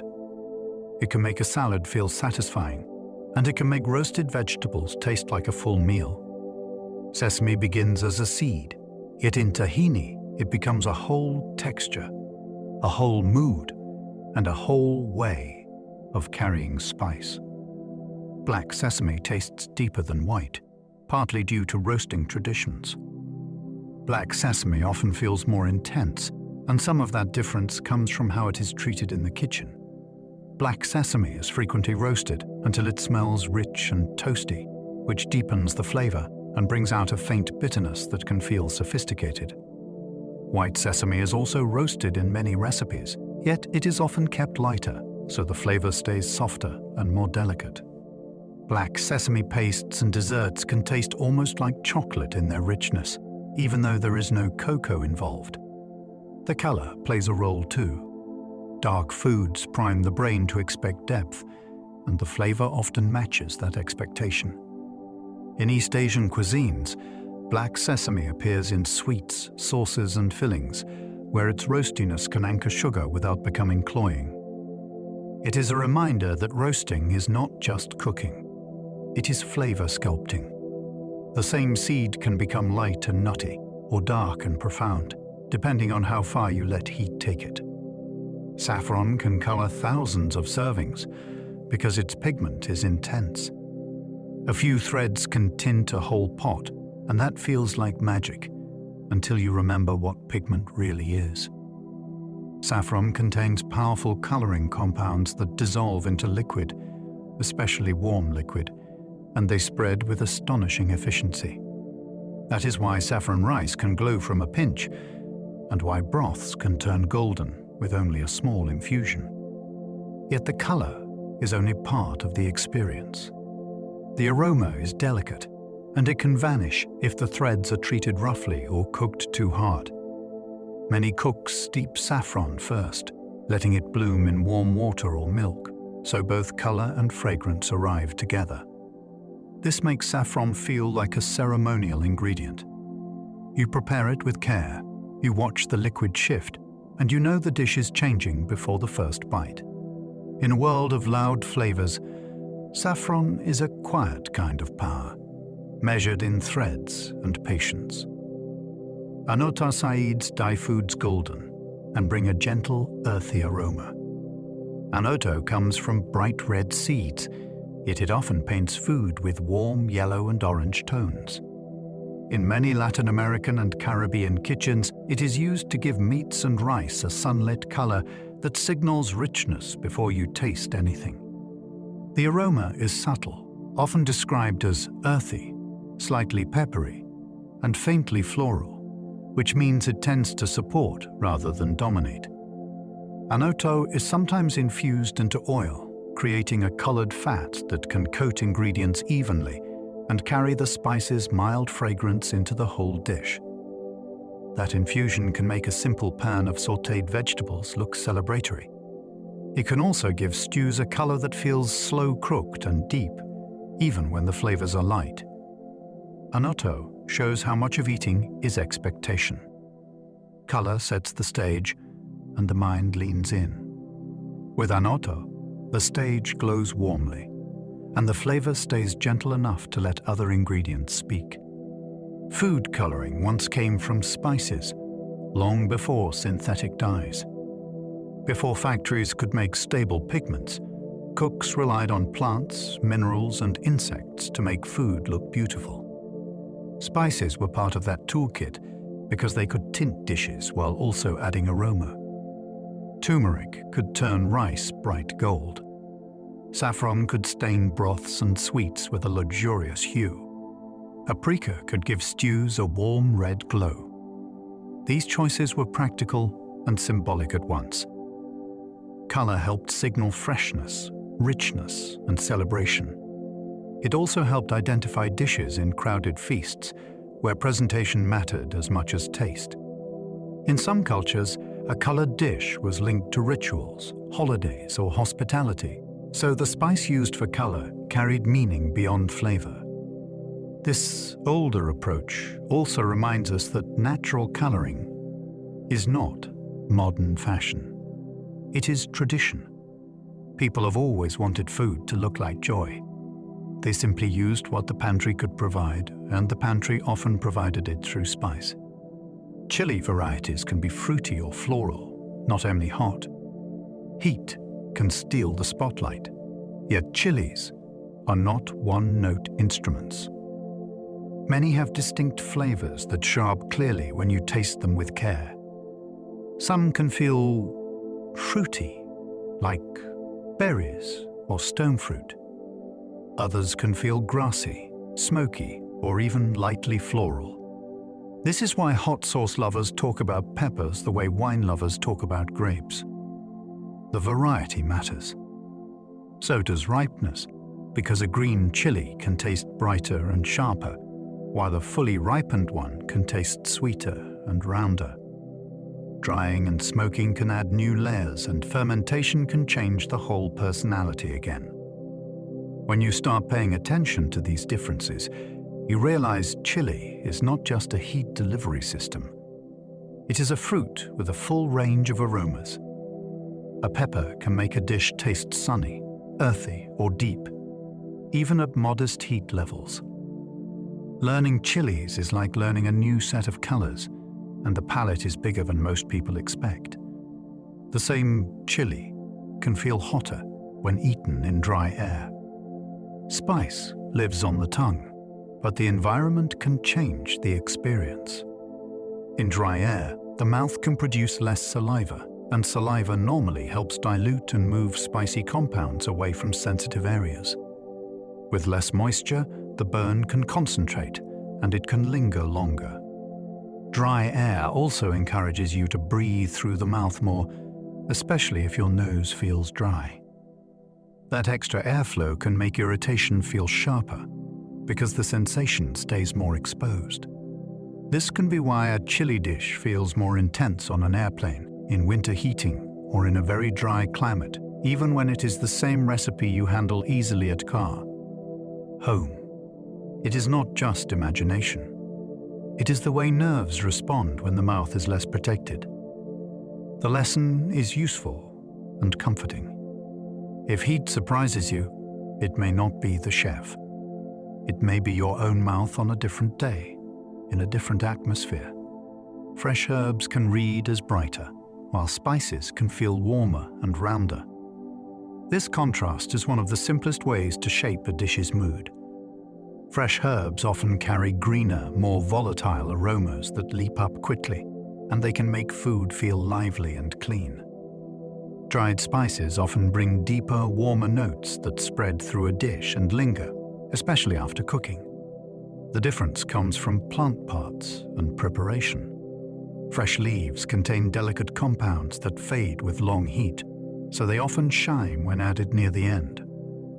Many spices come from seeds, bark, or roots, which hold sturdier aromatic molecules that can handle simmering and roasting. When you combine herbs and spices thoughtfully, you can create a full arc of flavor. The spices build the foundation, and the herbs provide lift. Think of a stew that tastes rich and satisfying, then suddenly feels brighter when fresh herbs are stirred in at the end. That is not decoration. That is structure. It is the difference between a song with only bass notes and a song that has melody as well. Some spices fight oxidation in foods, slowing rancid flavors in oils. Rancidness is chemistry you can smell. When fats react with oxygen over time, they can develop stale, paint-like notes that ruin even good ingredients. Many plants learn to resist this kind of damage in their own tissues, and some of the same protective compounds can help in the kitchen. That is why spiced oils, seasoned nuts, and richly seasoned sauces can sometimes stay pleasant longer than you would expect. The spice is not acting like a refrigerator. It is acting like a shield, slowing the chain reactions that dull flavor. This effect helps explain why certain traditional foods lean on strong seasonings when they include fat that might sit for a while, like stored sauces, cured mixtures, or travel-friendly snacks. It also changes texture of taste. When oxidation is slowed, Flavors stay cleaner and brighter, so the food tastes more like itself for longer. Clove oil is so strong that a tiny amount can dominate a dish. Clove has a concentration that can feel almost unreal. A small amount can flood a whole recipe with its warm, sweet, piercing aroma, and if it goes too far, the dish can taste like a dentist's office rather than dessert. That intensity is why cloves are often used as whole buds in slow cooking.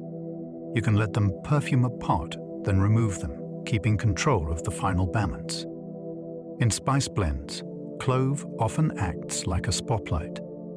It draws attention, so other spices must be placed carefully around it. This strength is also why clove appears in very different roles across cuisines, from savory braises to holiday baking to spiced drinks. It can make a ham glaze taste festive. It can make chai feel deeper. It can make a broth smell instantly more complex. Clove teaches a powerful lesson. In spices, tiny amounts can carry enormous presence. Rosemary can help preserve meats thanks to compounds that slow spoilage. Rosemary is more than a pleasant pine-like herb. The plant produces compounds that can slow the chemical changes that make fats taste stale, and that can help keep flavors stable for longer. In traditional cooking, rosemary often shows up with lamb, pork, and roasted poultry. And the pairing is not only about taste, it is also about resilience. When meat and fat sit, even briefly, they can pick up off notes. Rosemary's chemistry can push back, which helps explain its long history in marinades, rubs, and roasted joints that rest before serving. The aroma also plays a practical role. It is bold enough to stand up to rich food without disappearing. That means it can improve a dish while also supporting storage and handling. You can think of rosemary as both seasoning and scattergy, a plant offering its own protective toolkit to your kitchen. Many pickling spices were chosen because they discourage microbes in brine. Pickling is controlled survival. You create an environment that most unwanted microbes do not enjoy, using salt, acidity, and thyme. Spices join that system for flavor, but they also bring their own natural defenses. Many spices contain compounds that plants use to push back against bacteria and fungi, and in a jar of brine, those compounds can add an extra layer of protection. This is part of why traditional pickling mixes often include aromatics that smell assertive, like mustard seed, pepper, and cloves, plus leaves and barks that release complex oils over time. The result is not only tastier pickles, it is a more stable ferment or preserve, especially in eras before modern sanitation. The spice does not replace vinegar or salt. It supports them, and it makes the jar feel alive with aroma. When you open a jar and smell that bright, spiced rush, you are smelling preservation technology with a culinary reward built in. Smoking, salting, and spicing often worked together as early preservation technology. Before cold storage, keeping food safe meant stacking advantages. Salt reduced available water. Smoke deposited flavorful compounds and helped dry surfaces. Spices added another set of protective chemicals and strong aromas that made stored foods more appealing. Together, they formed a practical system that could carry meat and fish through seasons when fresh food was unpredictable. You can still taste this history in foods like spiced sausages, cured fish, and smoked meats that rely on aromatic coatings and rubs. Each method changes texture and flavor, but the deeper goal was stability. This trio also shaped cultural identity because regions used what they had. Coastal areas leaned on smoke and salt. Inland routes leaned on dried spices that traveled well. Families learned recipes that were both delicious and dependable, then passed them down as everyday knowledge. When you taste a smoky, salted, spiced bite, you are tasting a solution to an old problem, made satisfying enough to become tradition. Spice plants evolved perfumes to recruit pollinators, not to please humans. It is easy to imagine spices as ingredients made for us, but their fragrances began as messages for insects and other pollinators. A plant releases aroma to say, "Food is here, come visit, carry pollen onward." Those scents also help flowers stand out in crowded habitats, where many blooms compete for attention at once. Humans arrived later and took advantage of this communication system, harvesting the parts that held the strongest aromatic compounds. That means your kitchen is full of signals that were never meant for you. A clove bud scent was once a beacon. A cinnamon bark aroma was part of a living tree's chemical language. Even when the plant part is not a flower, the same aromatic toolkit can serve multiple roles, from defense to attraction. This perspective makes spice feel alive again. You are not just seasoning food. You are borrowing a plant's voice, one that evolved to persuade another creature to come closer. A single vanilla flower may need hand pollination, depending on where it grows. Vanilla production can hinge on a tiny window of time. The flower opens briefly, and if pollination does not happen soon, the chance is lost. In regions outside vanilla's native pollination system, growers often step in by hand, touching the flower's structures in a careful motion that allows fertilization. Each successful pollination can become one pod, and each pod takes time to develop, then even more time to cure into the familiar aroma. That means vanilla carries a chain of human attention, repeated flower by flower across a plantation. It is delicate work that rewards patience and consistency. It also explains why natural vanilla can never be truly effortless or cheap at scale. Every bottle of extract begins with moments that cannot be rushed, when a person notices a bloom, acts at the right time, and sets in motion a long transformation, from orchid flower to fragrant pod. Vanilla's main aroma molecule is vanillin, yet real pods contain hundreds more. Vanillin is the headline, but it is not the whole song. Real vanilla develops a complex mixture of aromatic compounds during curing, and those compounds give depth that can feel creamy, woody, floral, or lightly smoky depending on origin and process. This is why two vanillas can taste different even when both are genuine. The supporting molecules shape how sweetness is perceived, how long the flavor lingers, and how it blends with chocolate, dairy, fruit, or spice. It is also why imitation vanilla can smell convincing at first, then feel one-dimensional in a finished dessert. Real vanilla behaves like a chord, not a single note. It can sit quietly in the background, making other ingredients taste more rounded, or it can lead, especially in simple recipes like custards and creams. When you use a whole pod, you are not only adding vanillin, you are adding a whole chemical ecosystem that your nose reads as richness. Black pepper can increase the absorption of some compounds by affecting metabolism. Pepper does not only change flavor, it can also change how the body handles certain substances, because piperine can influence enzymes and transport processes involved in digestion. Metabolism. In practical terms, that means pepper can sometimes help the body take in more of certain compounds from food, which is one reason pepper shows up so often alongside other ingredients in traditional cooking. It is not a magic booster for everything, and it does not replace good nutrition. Still, it is a fascinating reminder that seasonings are active chemicals, not decorative dust. Pepper's role can extend beyond the mouth, interacting with the body's internal systems in subtle ways. This also helps explain why spices have long been treated as more than flavor, appearing in old remedies and tonics. A pinch can be sensory, cultural, and physiological at once.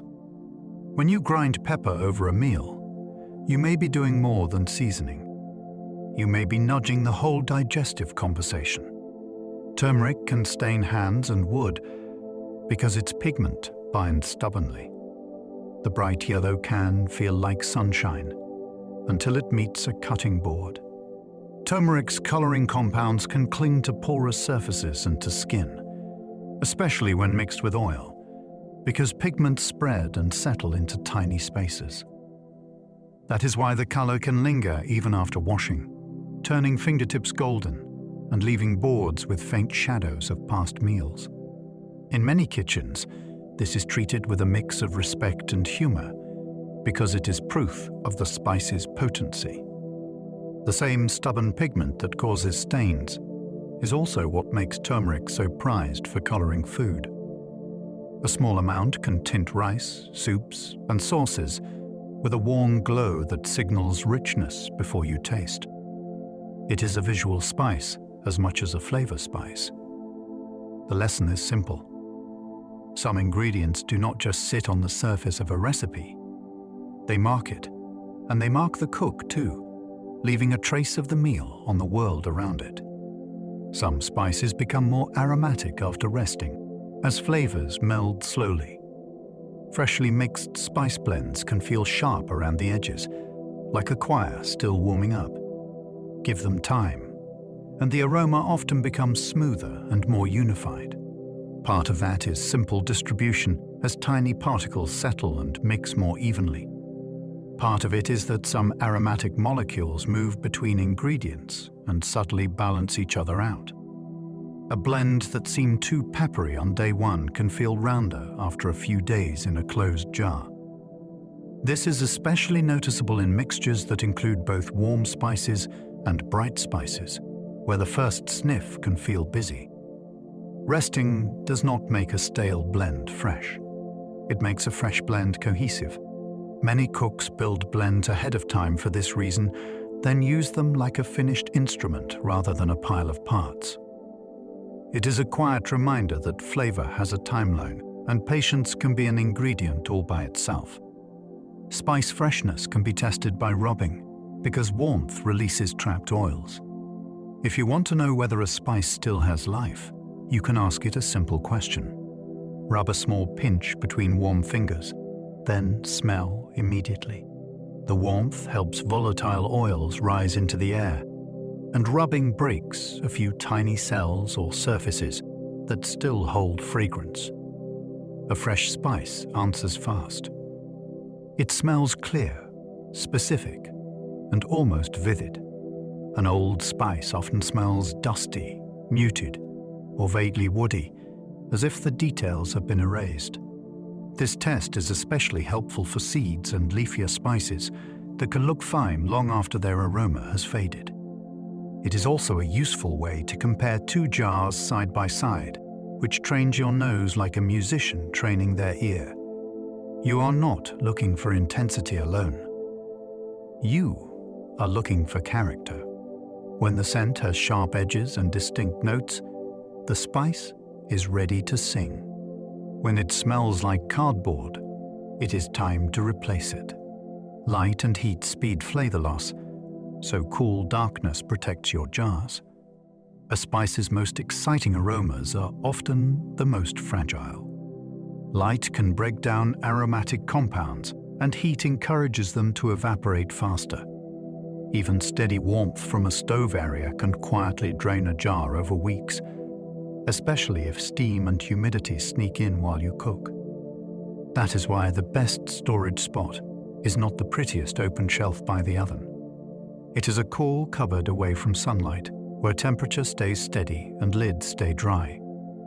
Clear glass looks charming, but it also lets light in, which can dull delicate spices sooner. A tight seal matters too, because oxygen is an uninvited guest that slowly changes aroma. If you want spices to keep their full voice, treat them like photographs. Keep them out of bright sun, away from heat, and protect it from moisture.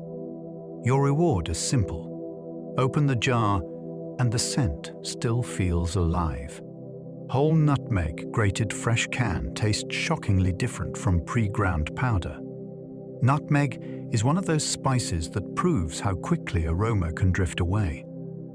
Pre-ground nutmeg often delivers a single warm note, useful but sometimes flat. Freshly grated nutmeg can smell more complex, with a brighter top edge and a deeper sweetness that feels almost creamy. The difference comes from volatile oils that escape after grinding, leaving the powder less expressive over time. Grating the whole seed releases those oils right where you need them, at the moment you are about to eat. It also changes how you use it. Fresh nutmeg often needs less because the aroma is clearer and more present. It can lift bechamel, enrich custard, and bring warmth to vegetables without feeling heavy. The act of grating is part of the charm. It is a small ritual that takes seconds and makes a dish feel newly made. Nutmeg is not only an ingredient, it is a reminder that timing can be flavor. A malter and pestle crushes differently than a blade, changing aroma release. A spinning blade cuts and shreds, often warming spices as it works. That warmth can drive off delicate aromas before they reach your plate, and the cut can produce a mix of powder and uneven shards. A mortar and pestle behaves more like geology. It crushes, presses, and grinds with slower force, breaking spice structures in a way that can keep more fragrance in place until you are ready to cook. It also gives you control over texture.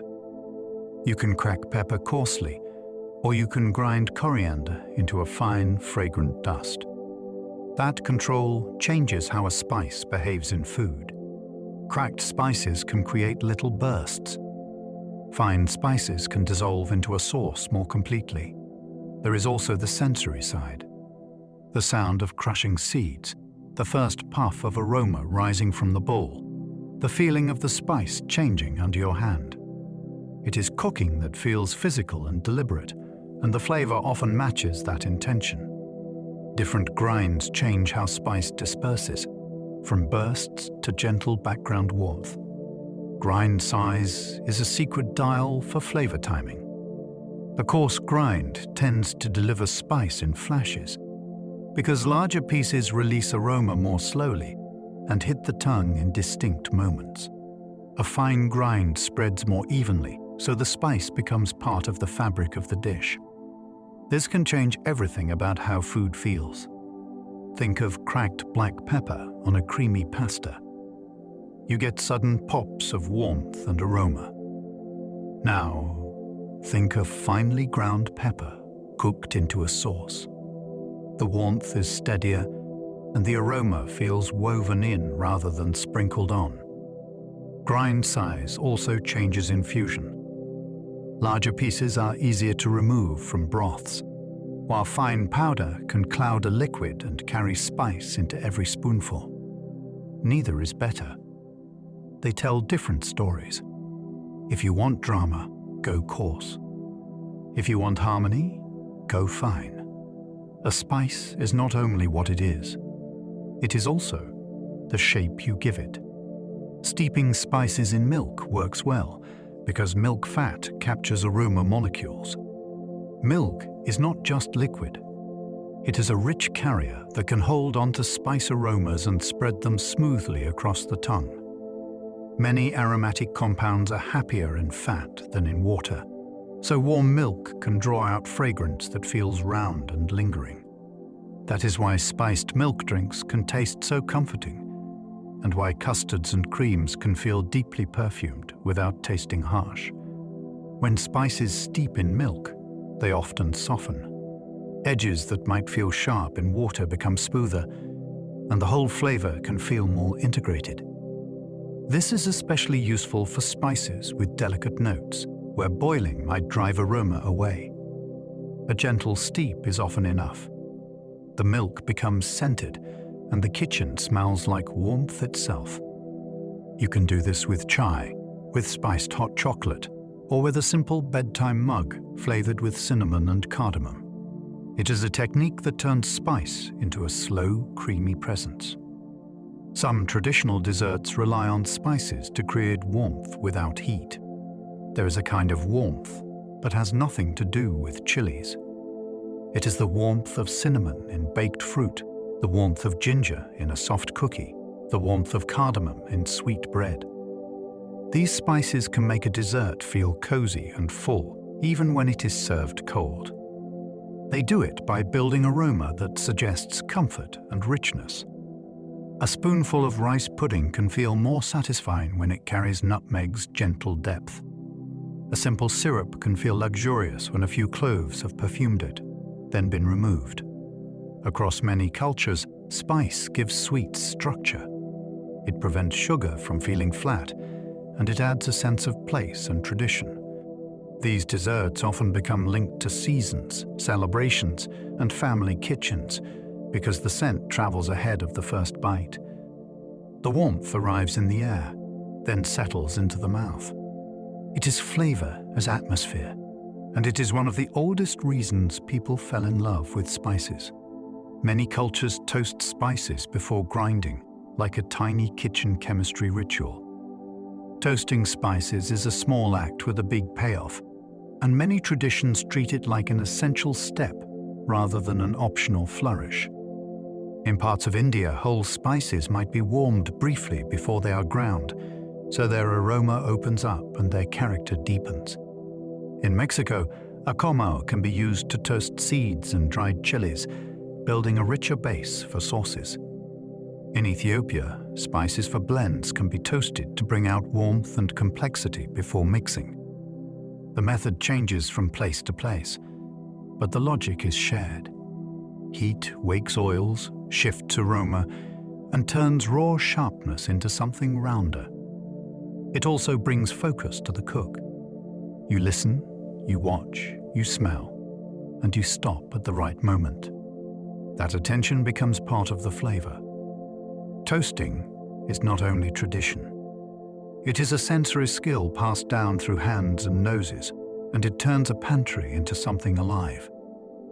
Every spice jar is a botanical time capsule, carrying sunlight from another place.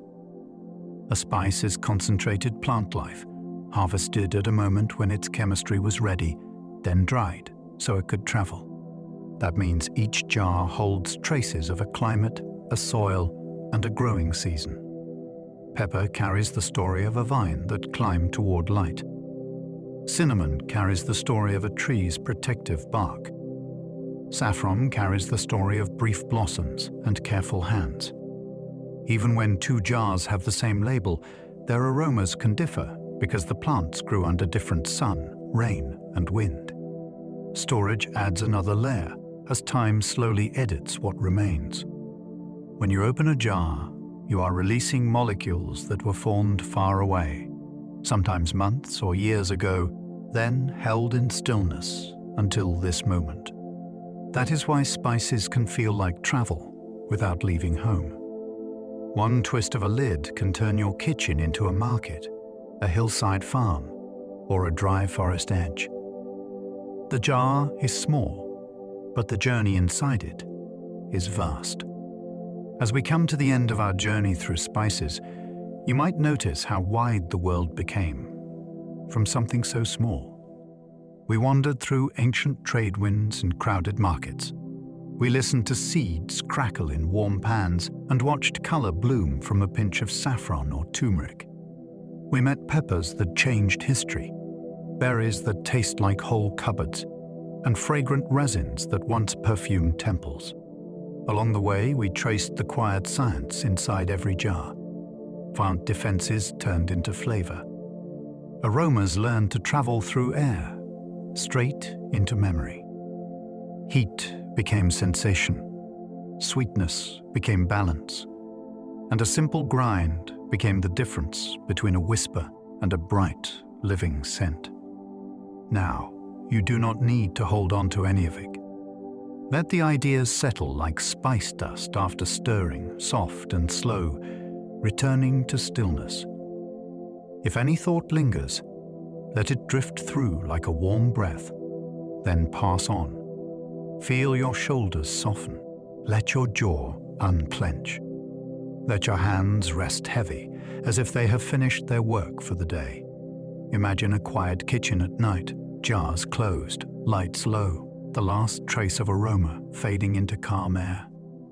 If you enjoyed this slow wander through science and wonder, you can support the channel by liking, subscribing, or leaving a kind comment.